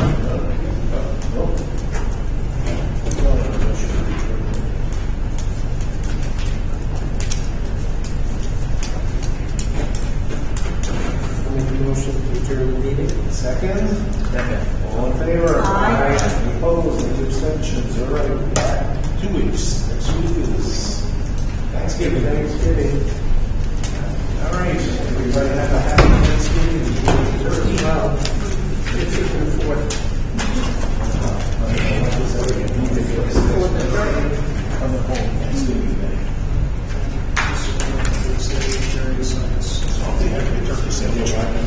She's doing her knee replacement next Wednesday, coming home Thanksgiving Day.